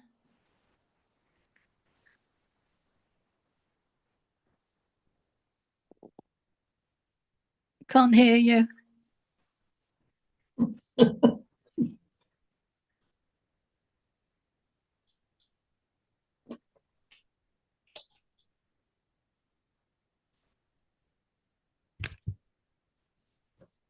I muted myself, folks. Yes. You were breaking up a lot, just sound-wise, just before that as well.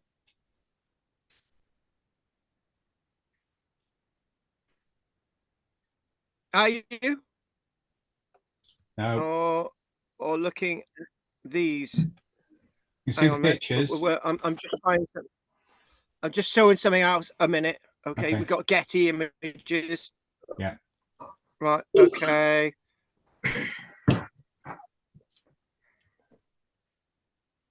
Okay. We don't want that one.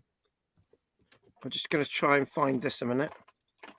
Right. What image showing on your screen, Drina? It's a person riding a fish, Drina. I think. Okay. And that one, person riding the fish. Another one. Yeah. Good. Well, this is the way we're gonna. Yeah, this is the way we're gonna do. So if I make this a bit bigger on the screen, no, is it gonna be bigger? Oh, it's bigger. Look at that. Wow. Is that looking good? Oh yes. Yeah. Oh, hey, Gina, don't get too excited. Look, Michelle's in the background, and she's gonna think there's something going on between us two. You know, seeing as Michelle. By the way, Michelle said that when we were staying at your place, right, we got to sleep in your bed. You can sleep on the sofa. Is that okay, That's Drina? fine. I've got 2 beds, so perhaps I shouldn't tell you that. I'm not. Oh yeah, we'll take a few more people with us. Right. Okay. So. Okay. Right. Back to where we were now. The person who owned Fishbourne Palace would be the same person whose generations down the line would completely embolden and embody the Roman experience. Not the Roman experience, but Rome's experience. So, is it a great mystery? Most scholars associate Fishbourne with Tiberius Claudius Cogadumnus. I tell you what, the name Cogadumnus sounds like somebody out of The Lion and the Witch and the Wardrobe. I think there was a character called Cogadumnus, actually. But anyway, Tiberius Claudius Cogadumnus. Cogadumnus was a local ruler who supported Rome after the conquest. Now, that's basically talking about everything that we've discussed, isn't it? It's like somebody who's a local person. But Tiberius, Claudius are not localized names. They're adopted names. So, if you're going to be like a Roman, you need to have a Roman name. The Roman writer Tacitus describes him as a local client king. In fact, as history goes, and as the archaeology ties in, that this is a figure inviting Rome to be within the landscape, the British landscape, the landscape of Cogadumnus. Rather than ruling directly, Rome often governed through trusted native kings.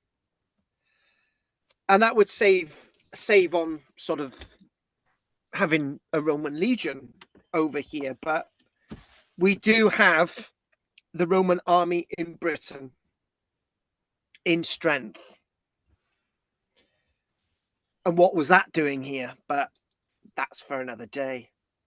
Many archaeologists believe Fishbourne was the royal residence of Cogadumnus. As we change the image again, look at that mosaic. Now, when we see this intact mosaic in front of us, we've got to ask ourselves two questions. Why, Drina, is this expansive mosaic, this perfectly preserved mosaic, still with us today? How has it survived? Why would it have survived? How could it have survived? And then we think about why the need for it to be here. What do you think about all that, Drina? It's fantastic. Absolutely amazing. But it is still there. And also, Drina, this is only part of many mosaics that have not been found or excavated at Fishbourne yet. There's probably some quite nicely hidden under the road, as we saw with the plan. Many archaeologists believe Fishbourne was the royal residence of Cogadumnus. And why not? Although we cannot prove it absolutely, the evidence is compelling. And going back to what we had the discussion earlier on, if you've got somebody who is welcome in Rome, it's likely that their home is going to remain. And obviously, they're going to then introduce these beautiful mosaics and a sense of the Roman era within the tapestry of Roman era Britain. But this one isn't totally survived, but it's still there. You know, it goes to say the multi-colored polychrome mosaic was laid sometime in the middle part of the 200s and replaced an earlier black and white mosaic floor. It appears to show two scallop shells on either side of the central panel. So basically, scallop shells. Now, the scallop shells is a really interesting projection of the Roman world. And it basically says the later mosaic floors in the Roman palace are different from the earlier ones, as in 80, 90 AD, because they're colourful, right? They are different. And this is the other thing as well, is instead of destroying what's there before, the monochrome mosaics, they've just simply built on top of them. It's just basically putting a carpet on top of a carpet, because this is what they are. These things are, they're carpets, right? Except they're made with thousands and tens of thousands of mosaic pieces. So the first buildings before the palace appeared, Fishbourne, start again, the first buildings. Before the palace appeared, Fishbourne contained substantial masonry buildings. So this is all part of the story. So what we see there today is nothing, no relation to what was there before, but it's every relation to what was there before, because what was there before was the precursor to what became later. And listen to these things. This is really interesting. So the stuff that we are seeing now is the later stuff. Naturally, the later stuff survives, but what we're saying is that the person who owned this site, this sort of pro-Roman geezer, right?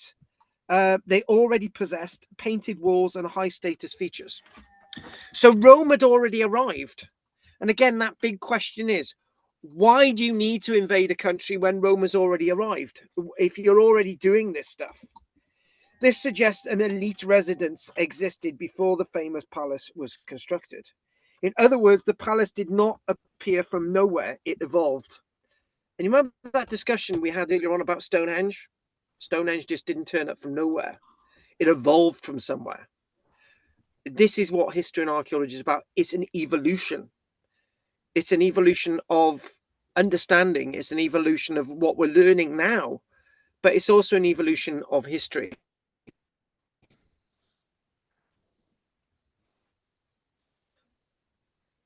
Hypercourse system. There is a really nice hypercourse system, right? So, you know, there is the stuff below is talking about Togodumnus, is talking about various other bits and pieces. But this itself, the hypercourse system. So this would have been actually underneath a mosaic floor. So there would have been a mosaic on top of this originally. So this is a hypercourse system. So I just wanted to mention about this idea of hypercourse systems, right? Which is, maybe I need to plan this in my head before I say it, but I've already said it, right, before. When people built villas across Roman era Britain, and Anne, we probably think that there were over 5,000 Roman villas in Britain. 5,000. Not all of them standing at one time, but there were about 5,000 of them, right? Which equated nicely with the amount of Iron Age hill forts that are in Britain. 5,000 of them, right? Strange that. So we do find hypercourse systems, central heating systems that were constructed but that were never used. So basically, we're going to buy the car, but we're never going to use it. We're going to buy the car like the Joneses. We're going to put it in the garage and never use it, right? As a metaphor. So this is very interesting and defining what the Roman experience was. And the Roman experience was, you may have these things, but you may not use them. And why did some villas build hypercourse systems and not use them? It's probably because they were happy just playing the game, whatever that game was. So building the palace. So these are all fixtures and fittings of the evolution of what Fishbourne is about. Now, do I take the risk of, oh my bloody God, I've got something which could have linked in with this, but I haven't got it with me today. Right. I've got a fact that I can chuck out to you, right? Are hypercourse systems, are central heating systems, are bathhouses a Roman invention in Britain? The answer is no. The answer is no. Because a few years ago, they were excavating at Cilifra Atrabatum in Silchester, and they actually came across, underneath the Roman stuff, what seemed to be a hypercourse system, a Roman bathhouse, which was not Roman and was not a hypercourse system built by any Roman, because this was pre-AD 43. And this was a bit of a shock, because for an archaeologist, right? We've got chronology, right? And the chronology is Iron Age, roundhouses, hovels, banks and ditches, poor sanitation, people died young, and they didn't have a clue, right? Romans come over, hypercourse systems, sanitation, civilization, peace, everything. But all of that's wrong. Both of those two examples are completely wrong, right? Because Britain was evolving before the Roman era. It's just Rome overtook it. Rome overtook the idea of Roman Britain. No, yeah, no, yeah, Rome, yeah, it gave us Roman Britain rather than Iron Age Britain, which would have evolved as Roman Britain without Rome, if you can work that one out. So what we're trying to say, Caliver Atubatum, we've got somebody building a bathhouse before the Romans invade. That's a fact, right? Did anything like this exist at Fishbourne before this phase? Maybe. Those excavations haven't been done yet. Wouldn't it be absolutely amazing that we're thinking we didn't need Rome to do this? But we need Rome building the palace around AD 75. A remarkable transformation occurred. So what we've got is what we're seeing, all this other stuff. And again, this is beautiful. Why is this one damaged and the other one isn't? Right. Well, we'll come on to that. There is an answer. So look at that there. Look at that. This is one of the monochrome ones, right? And basically, I think they've got like a little bit of a workshop there. This is one of the monochrome ones, right? And it's natural. I think hang on a minute. I do believe this is. I think this is one that they may have lifted. Or is it one that they lifted, or this is the original? Yeah, no, the monochrome one is original, but there's something about the base here that tells me about they've done some restoration work to it. But anyway, the monochrome this is original, right? Forget about what I just said. This would be one of the early ones from AD 75. I'm blittering there. Let's just keep with what I'm going. Right, so this is from the AD 75 all the way into the AD 100s, 200s, and so on. So the building, the earlier buildings were replaced by a colossal palace complex. So nobody's denying that there was something there already. Cogodumnus, eat your heart out. Somebody was there anyway. So if we forget about Tacitus and we forget about the name Togodumnus, the archaeological evidence would be telling us that something happened here before they built the palace after AD 75. The complete structure covered approximately 2.3 hectares, not acres, hectares. 2.3 hectares, right? There's 2.5 acres in a hectare, right? So that's over 6 acres. That's 6 football pitches of Roman palace. 6 football pitches of Roman palace. So if anyone ever goes to see the Millennium Stadium in Cardiff, the area of the Millennium Stadium, which is massive, is the same area as this, if not this is bigger. It was arranged around formal courtyards, 4 wings surrounding a huge central garden, colonnades linked different parts of the building. The design closely resembles imperial architecture found in Rome itself. Now, the message was clear. This was power displayed in stone. Now, really interesting, because what did native people do before Rome? They wished to emulate other stuff going on in the continent. You know, Welling Garden, we're going to bury people with amphora and all these other things. Caliver Atrabatum, we're going to build a bathhouse, right? Before AD 43. We're going to do Fishbourne, right? How is this going to evolve, right? But the one thing is very interesting. Those wordings there. I've got to get back to my notes. This was power displayed in stone, right? I may have said this to you before, that power was displayed in earth, like Maiden Castle. Power was displayed at Hod Hill all these in Dorset, power was displayed in earth, right? Huge earthworks, like these bank and ditched enclosures. Stanwick, for example, that's about 200 acres in area with banks and ditches everywhere in Stanwick. Oh God, I'm trying to work out. Stanwick's in Yorkshire, I think. But anyway, Stanwick, this massive site, right, which is associated with the Brigantes, right? And it's a huge sprawling site, but there's the earth banks and ditches, right? So when the Roman era hits here in Britain, people related to big banks and ditches, right? I.e., you're looking at the Port Way road. Remember the Port Way? It sort of goes along the south, sort of going to Cleaver Atrabatum, and it sort of goes to London, the first barrier. And you talk about raised road. You're talking about the fossa between Exeter going to the likes of Lindham, Lincoln, and that's a raised bank, right? People saw earth as permanent, right? The Romans saw stone as permanent, right?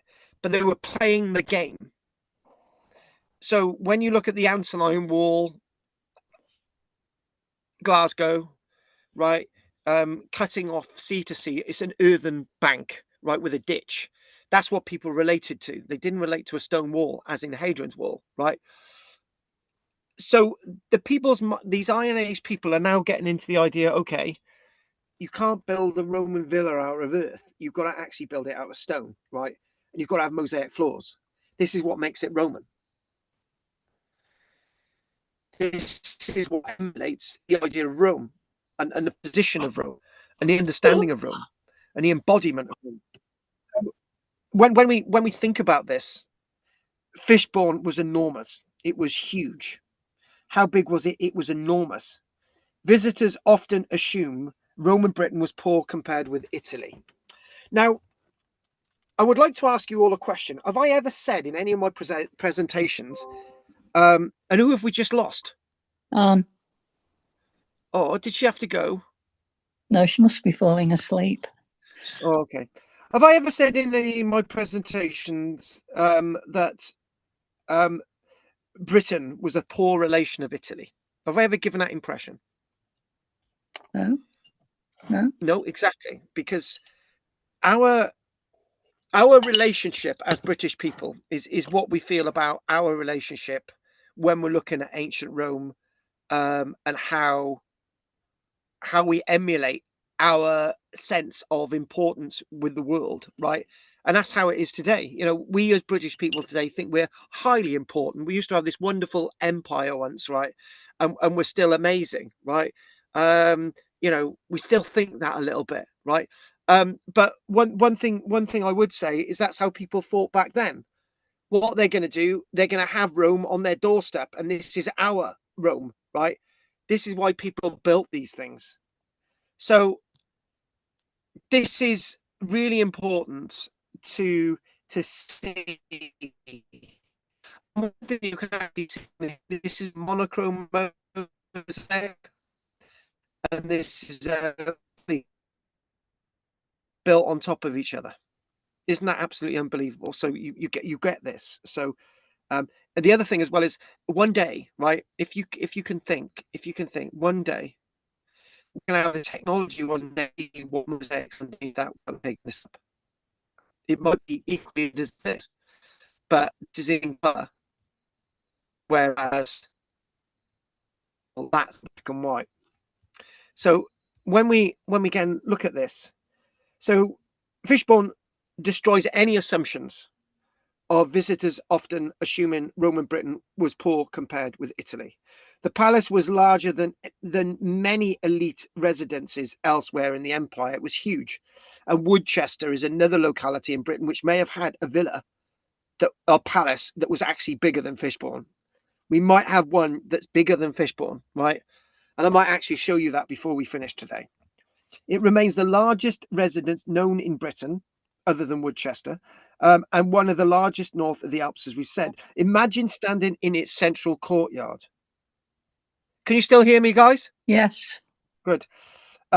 Imagine standing in its central courtyard. So what we're going to do, we're going to go off these images now. Right? We're going to go off these images. and we'll probably combine, and we're going to go like that. And we're just going to go. I don't know why it's dark where I am, because it's not.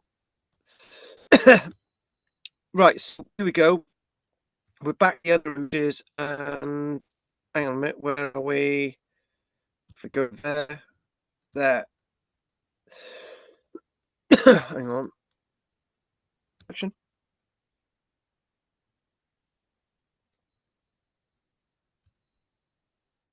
Yeah. Got a picture of Fishbourne. I think I've lost them. Yeah, Fishbourne. Right. Okay. Looking at this, right. 6+ football pitches. It's massive. It's huge. It's unbelievable. The person building this money and power. The person building this didn't take their money from Rome. They already had that money. They were able to do this. They were able to pay the craftsmen from Rome to build this. They were able to pay the architects to build this. This itself, imagine you're standing in the central courtyard and you're looking actually at Rome itself. You are in Rome. This is Rome, right? That central entrance there was as big as the temple in Colchester itself, the Temple of Claudius, right? That one building there was as big as the Temple of Claudius in Colchester itself. Unbelievable. So imagine standing in the middle of this central courtyard. You would be surrounded by columns, gardens, fountains, and mosaics, statues. The effect would have been breathtaking. The archaeology today is still breathtaking when you actually look at Fishbourne. And again, looking at this and you're thinking that's what's left, what you can see today. And as I say, if we remind ourselves, right, this is just the museum bit, right? This is the outside bit and the gardens, and the rest of it is underneath these houses. I tell you what, right, if I owned one of these houses, right, I would dig up the living room, right, and I would have my own bit of the Roman villa in my living room. I tell you what, I would. Roman luxuries arrive. Fishbourne demonstrates how quickly Roman culture spreads. Remember the Coca-Cola bottle? That's what we're talking about. So it's a hook or by crook thing, right? We see Roman luxuries arriving. Mosaic floors, painted plaster walls, but they possibly already had painted plaster walls, but okay. Imported marble, they've got access to other things. Heated rooms, formal gardens, water features. What probably happened, there was a conversation, right? There was a conversation.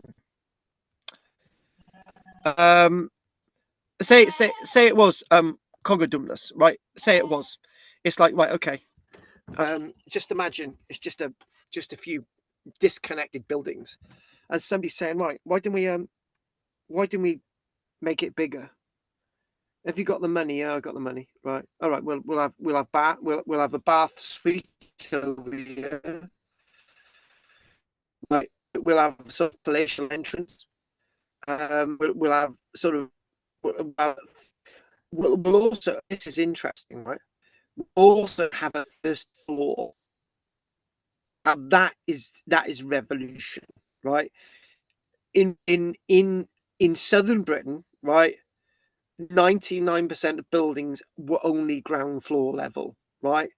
The Romans are now introducing a first floor, meter tall buildings, right? Which have multiple floors, but that's people in Orkney, right? This is southern England, right?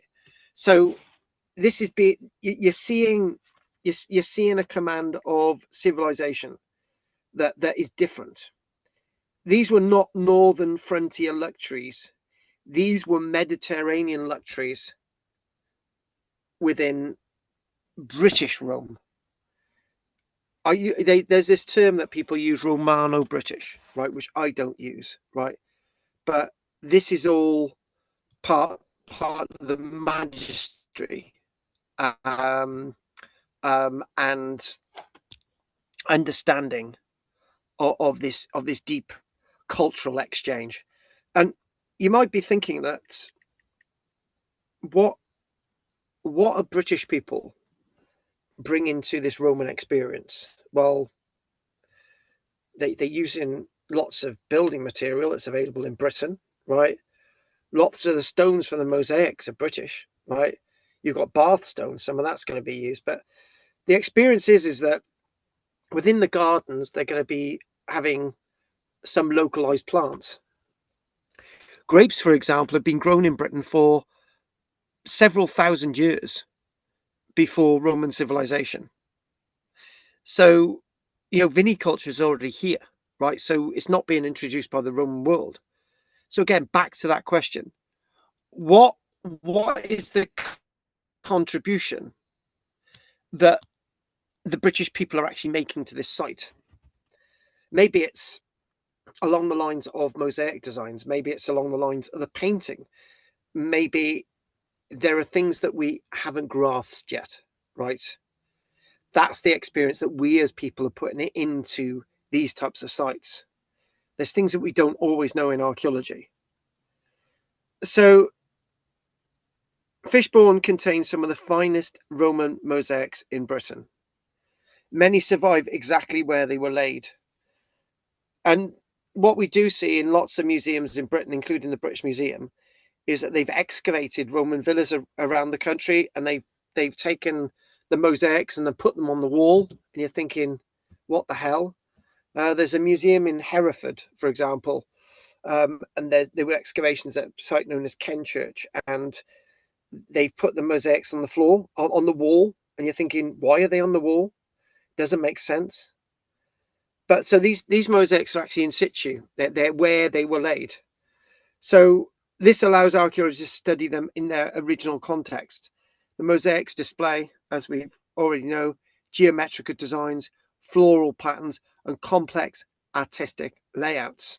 So what I'm going to do is do something that we haven't done for a while, right? This is where it goes wrong, right?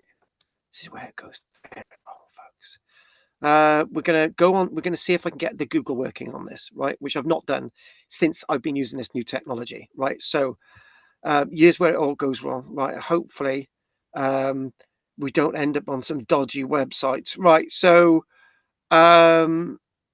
if I...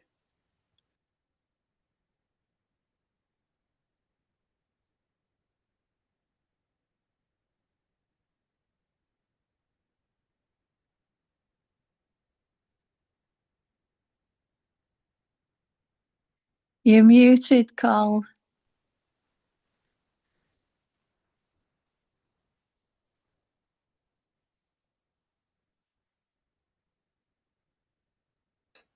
Right. It's happening. Right. Okay. I'm back again. I'm going to see that's not working. Right. Okay. Fishbourne. I wanted to get to that. There you go. Can you imagine if Fishbourne looked like that? You see the image there? Okay. See if we can get. Can you imagine if Fishbourne looked like that? Can you see it? Yes. Am I being heard? Yeah. Good. That's amazing, isn't it? Can you imagine that? And there's loads of other designs what they feel Fishbourne could have looked like, right? And yeah, it's just it blew. The other thing as well about Fishbourne is that then there was other buildings about as well. It's what you see at Fishbourne is not just what you're seeing in these reconstruction things, right? And what I'm going to do now, before I finish, right, because I've still got a little bit I want to do, right? If we type in Woodchester, right, which is another Roman palace, which people don't talk about, Woodchester, Roman villa pavement, right? Now, we mean business, guys. We just try and get on here. They actually send my team here, right? And I'm hoping that the image is going to come up, right? Come up, work. Right. Come on, is it going to work?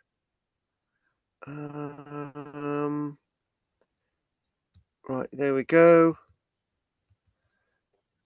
Right, there we go. That there is one of the. Can you see that image there? It's the same as before, Carl. Nothing has Oh, changed. oh, right. If it right, okay. I will. Oh, okay. Right, okay. Right, here we go. Just going to get onto this a minute. There. Right, okay. Let's just see what we got. I'm using the Google at this minute, so okay.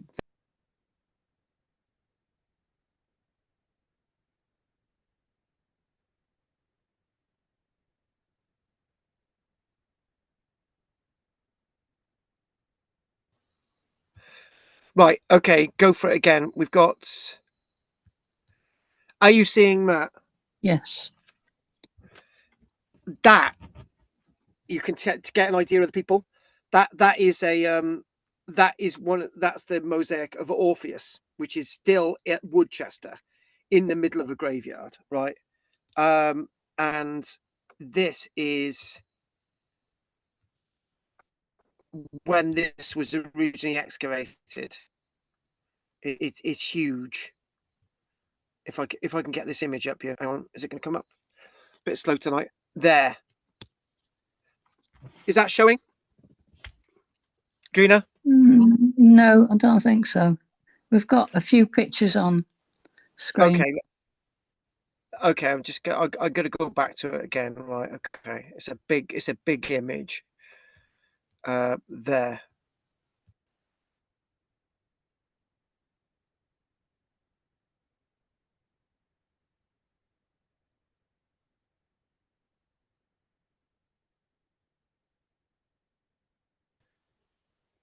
Okay.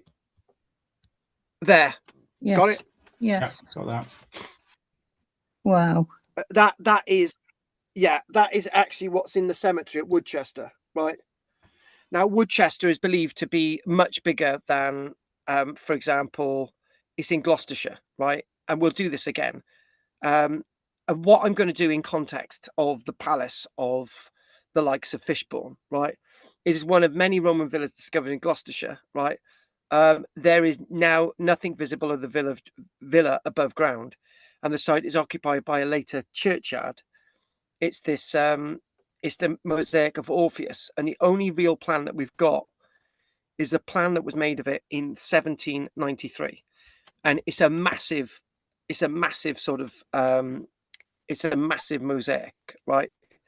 So what I wanted to show you this, and I want to show you this because I wanted to say that Fishbourne is not the only site, right? When people talk about Fishbourne, it sort of emulates the fact that it's the only site of its kind, but there is this site. So what we're going to do, we'll go back to those other images that we had a few moments ago, and then we'll finish. That's right. So we're just going to go back to where we were, and there. I think we were there.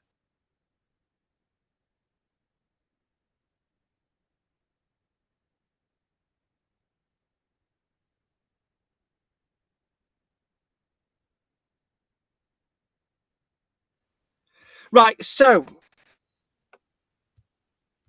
oh God, it's muted. Muted me. Muted again.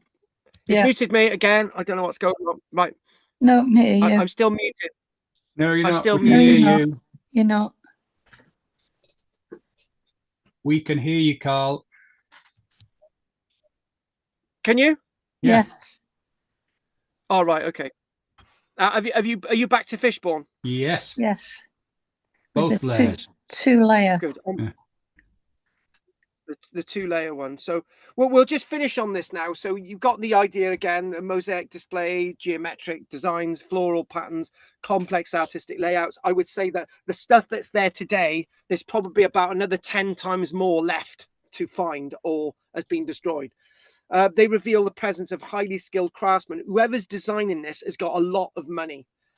Some may even travel from the Mediterranean world. What we do think is that there's a school of mosaic makers actually in London, and there's another one at Carinian Cirencester.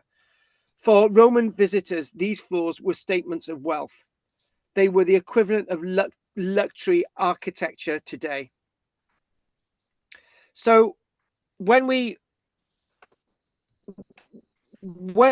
understand this and we go back again, and this is the famous Cupid mosaic. There it is. You spotted it. Perhaps the best known mosaic is the Cupid on a dolphin design. It combines Roman mythology with artistic sophistication. The image would have been immediately recognized to educate people in the Roman world. Such decoration advertised the owner's participation in Roman culture. It's just not just the sense of Rome.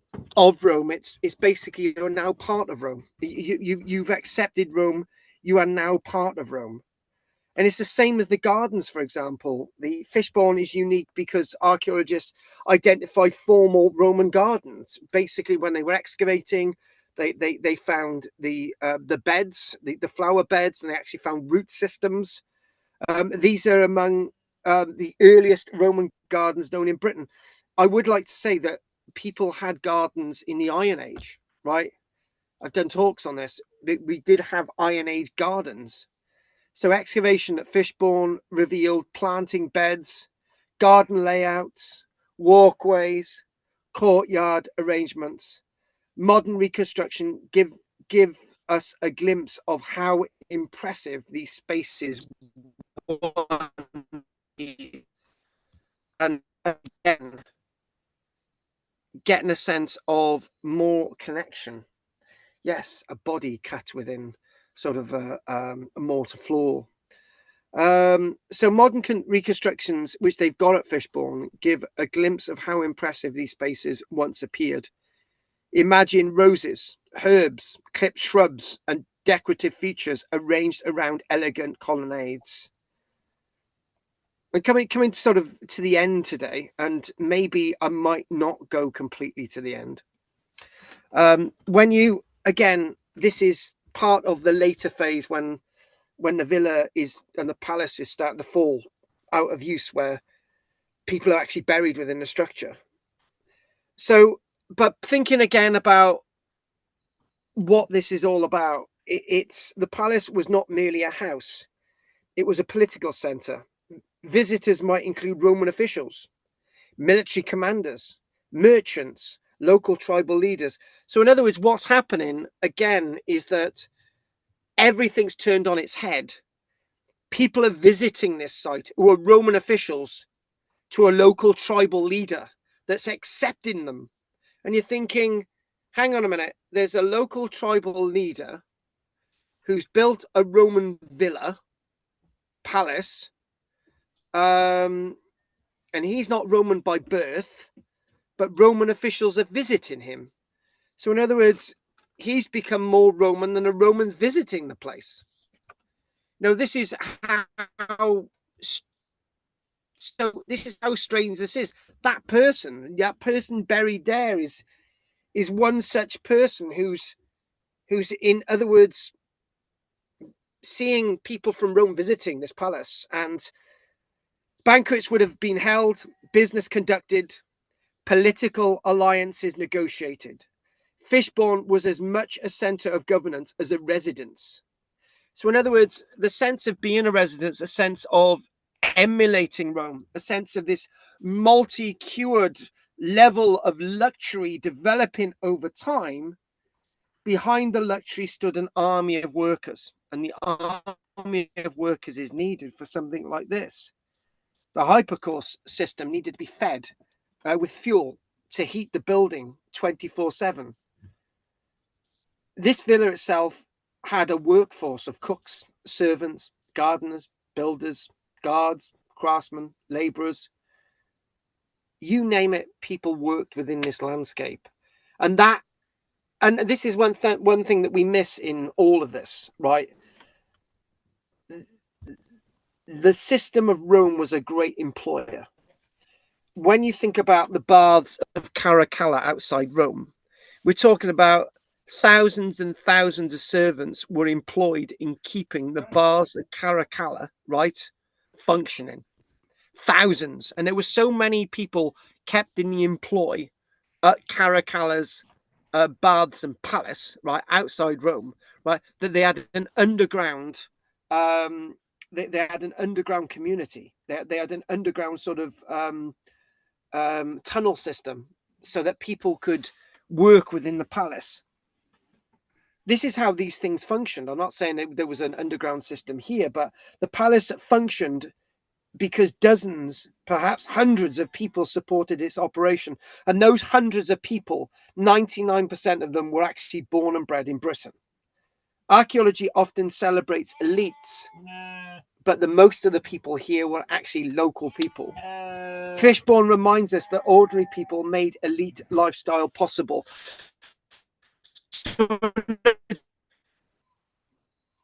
This itself, the Orpheus mosaic itself, the very figure, the very sort of figure of the dolphin, the very sort of sense of Rome. This is a glosh. This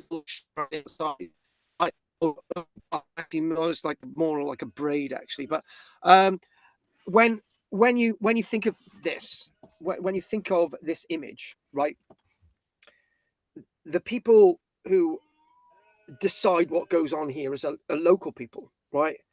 They accept visitors from Rome, right? It's more like this is Rome, right? I've accepted to be Roman, so therefore I'm Roman, right?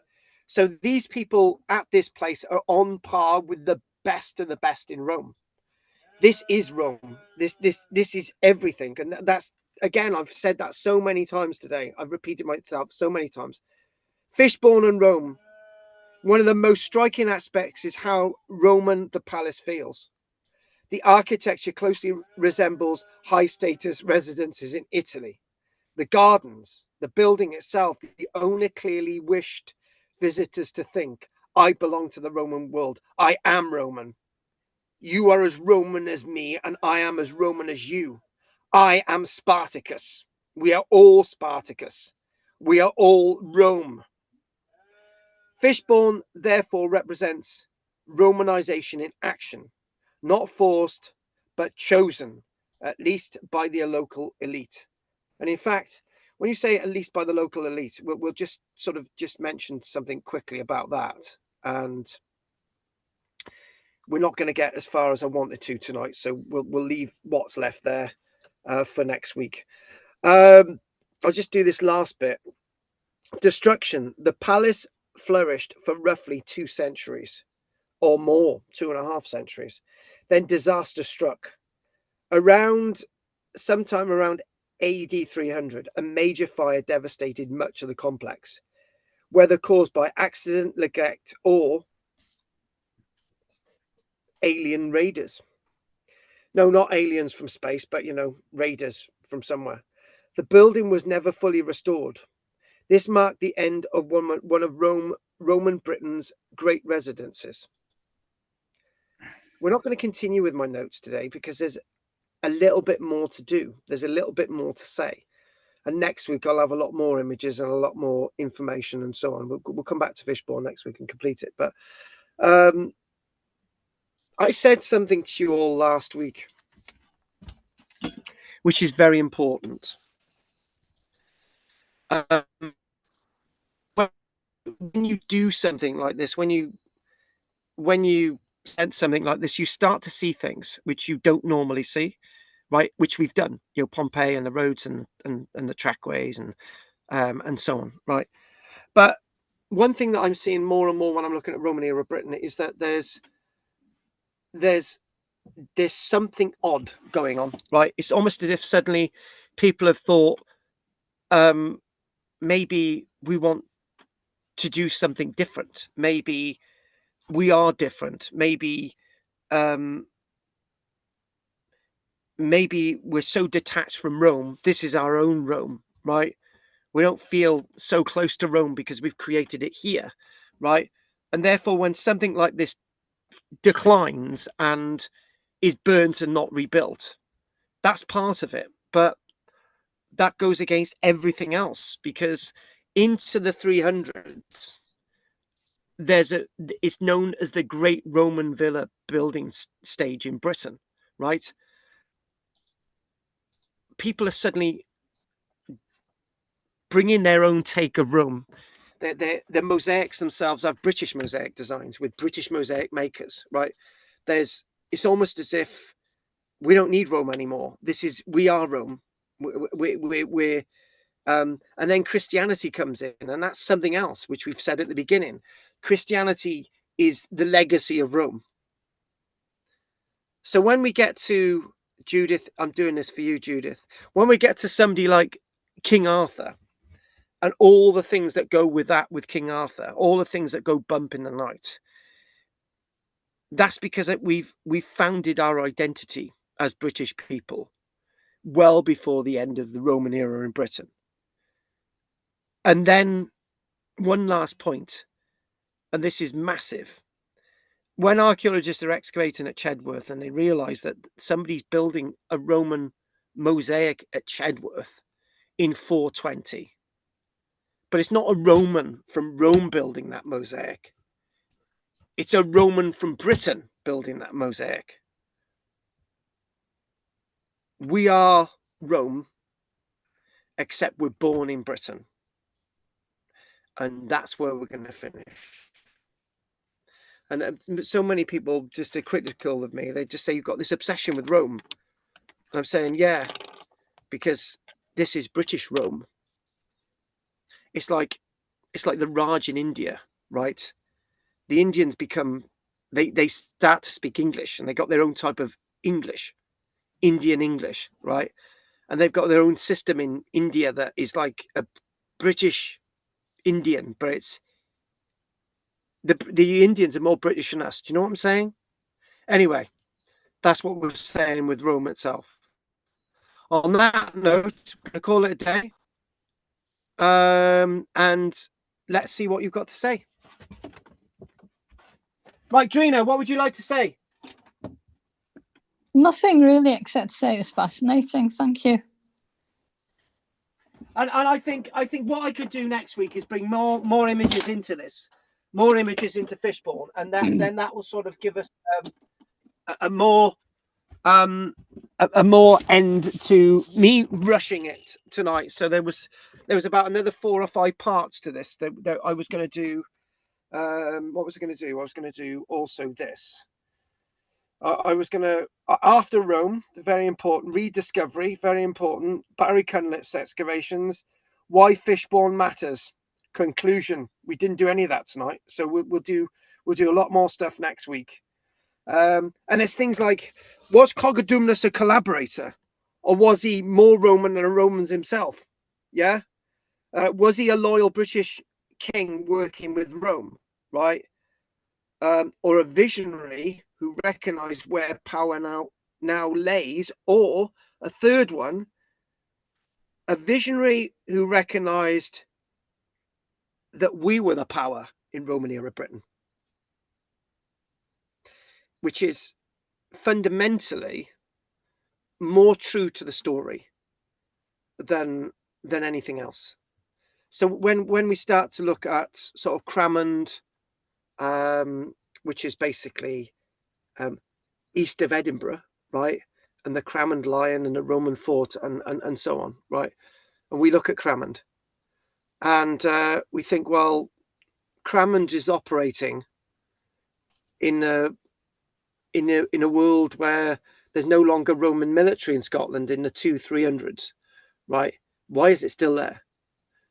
And maybe because it's their own idea and projection of Rome. And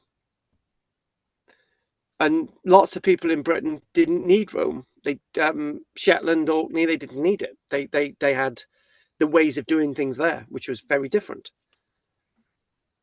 And not everybody wanted to articulate towards Rome. And I think maybe one thing that we should say is that this is quite interesting. people in Britain may wish to have, no, people from Rome may wish to have become like us rather than us being like them. And that is an interesting point. Maybe the Romans were jealous of us. Maybe, in fact, the way we were building and able to use the material that we had inspired Rome. Because at the end of the day, Rome is a magpie. Rome is a consumer of other worlds. Maybe it was consuming us as well. On that note, Judith, is there anything you want to say? Yeah. That big mosaic with it's a boy and a dolphin, I think. You know, the central one. It's a dolphin rather than a fish. Yeah. It brought. I remember seeing that, and you're right. It's absolutely huge, and it's. Yeah. Sorry, it's such a long time ago. In the mists of time, I thought I had a booklet with some of the pictures in, and I've been looking for it while you've been talking, and I can't find it.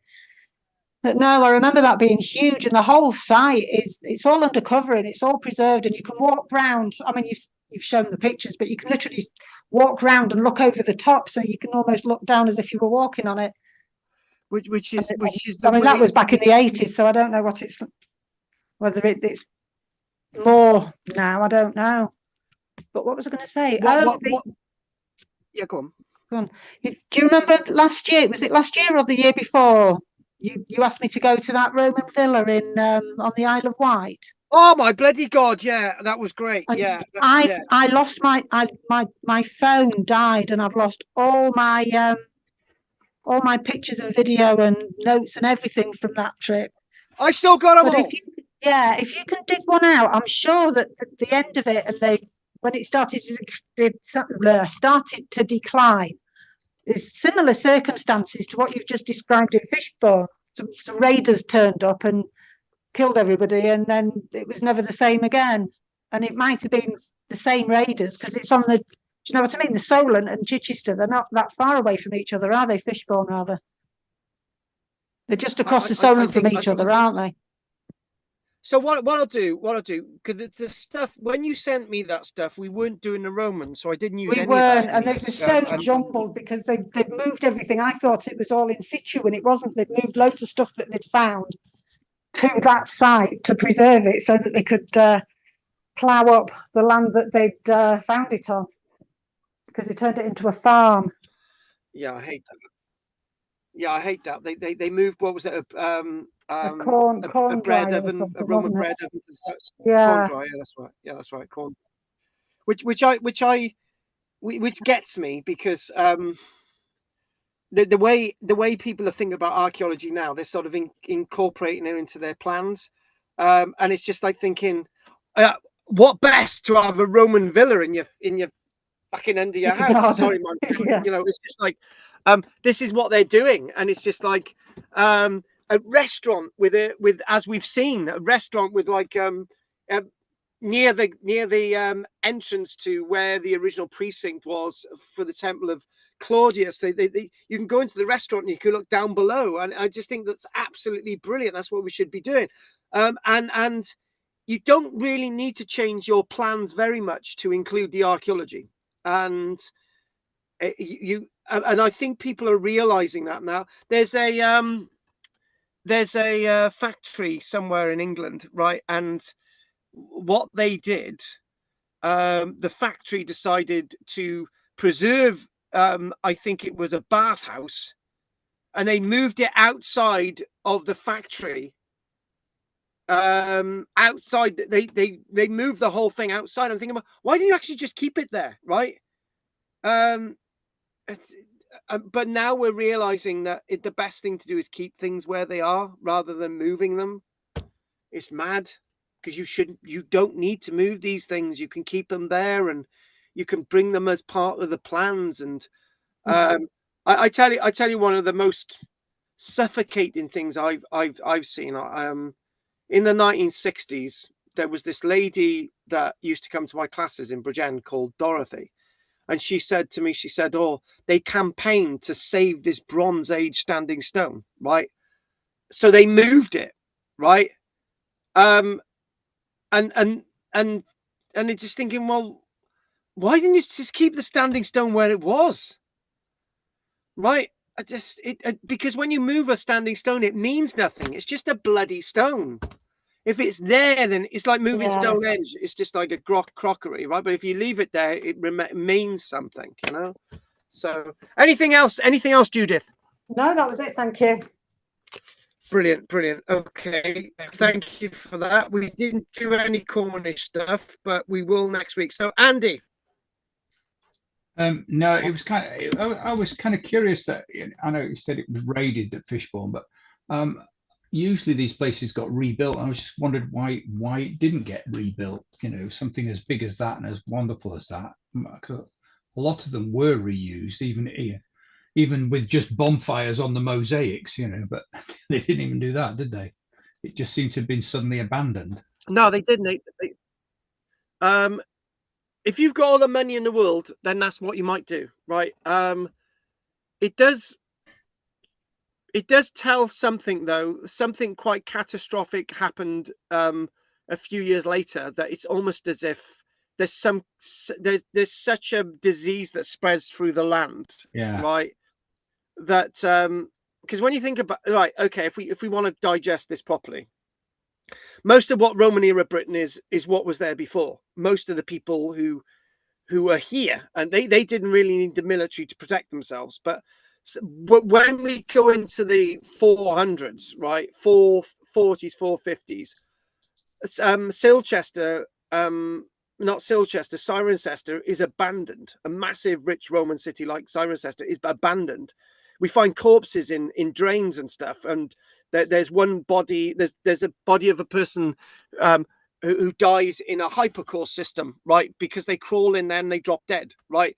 Yeah. There's some kind of plague across Britain that would wipe out everyone, and this is why these. I know that's way after what's going on with Fishbourne, but it does tell you that that when you get dramatic things happening, this is why things are not rebuilt.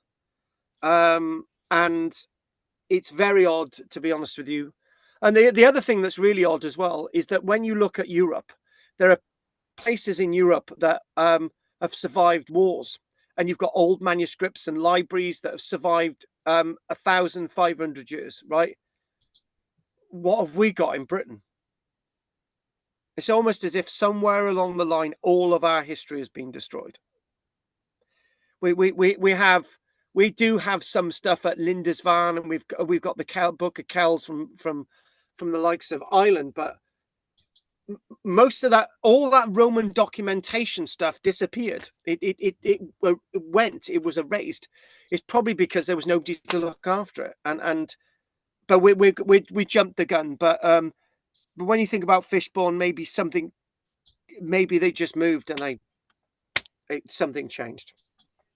So.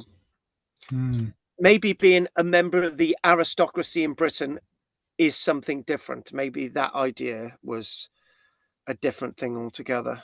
Yeah. So, okay, Andy. Anything else? Nope, thanks. And I was going to say, what about you? But it was me. And you've done your bit, Drina, yeah? Yeah. Okay, right. We'll call it a night now. I'm gonna make sure my sheeps are okay. I'm gonna fiddle with my sheep. I've got to move the goats. And I've got to have my last can of Iron Brew. There you go. Advertising for Iron Brew. Made in Scotland from Girders. Made in Scotland, but now with sweeteners and not sugar. Made from Girders. Yes. It puts hairs on your chest. Right, that moving on. Very good Iron Brew. It kind of changed though. Sadly. Yeah, I think it has. I think it is, and it's just like my granddad used to say that they used to put bacon in tins of beans, and they did up until 1939. Right, my granddad remembered it. Right, that's why you had that distinct taste in a tin of baked beans. But obviously, it's the same thing, isn't it? You know, I wasn't born in 1939. Pete was before that, wasn't he? 1930. I don't know. Anyway, right. Anything else anyone wants to say before we finish? No, No, thanks. no. No? Thank you. Okay, then. I really appreciate your time tonight. And no doubt, Drina and Andy and Judith will be on next week for our archaeology community classes. There you go. Loving it. It's there. And anything else you want to get out of what we're doing, let me know next week. And anything else we can do, then let me know next week. But other than that, I might Go on, not be Andy. able to make it next week. I'm going over to Lincolnshire again, but if I can, I'll get on if I can. But because we'll be doing some concluding stuff on yeah, this. so don't wait for cool. me. So yeah. All right then. Okay. Then. Lovely. Okay then. Thank Okay. you very much. Thank you Thanks. very much for joining us. And any ideas on what we could do with the archaeology community to move things forward once you've had the illicit pillar, let me know. Anyway, thank you very much. So I'm going to say good night to Andy, Drina, and Judith, and we'll see you next week. Bye Okay. all. Thanks. Bye-bye. Bye bye. What's that, guys? Night, Drina, Judith, and Andy. Night, Judith. Bye. Bye. Bye. Bye. Bye.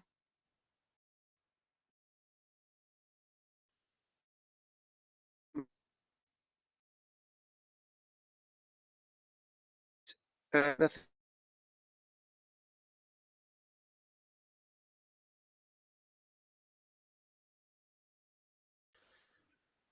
Okay, no, sir. No. No.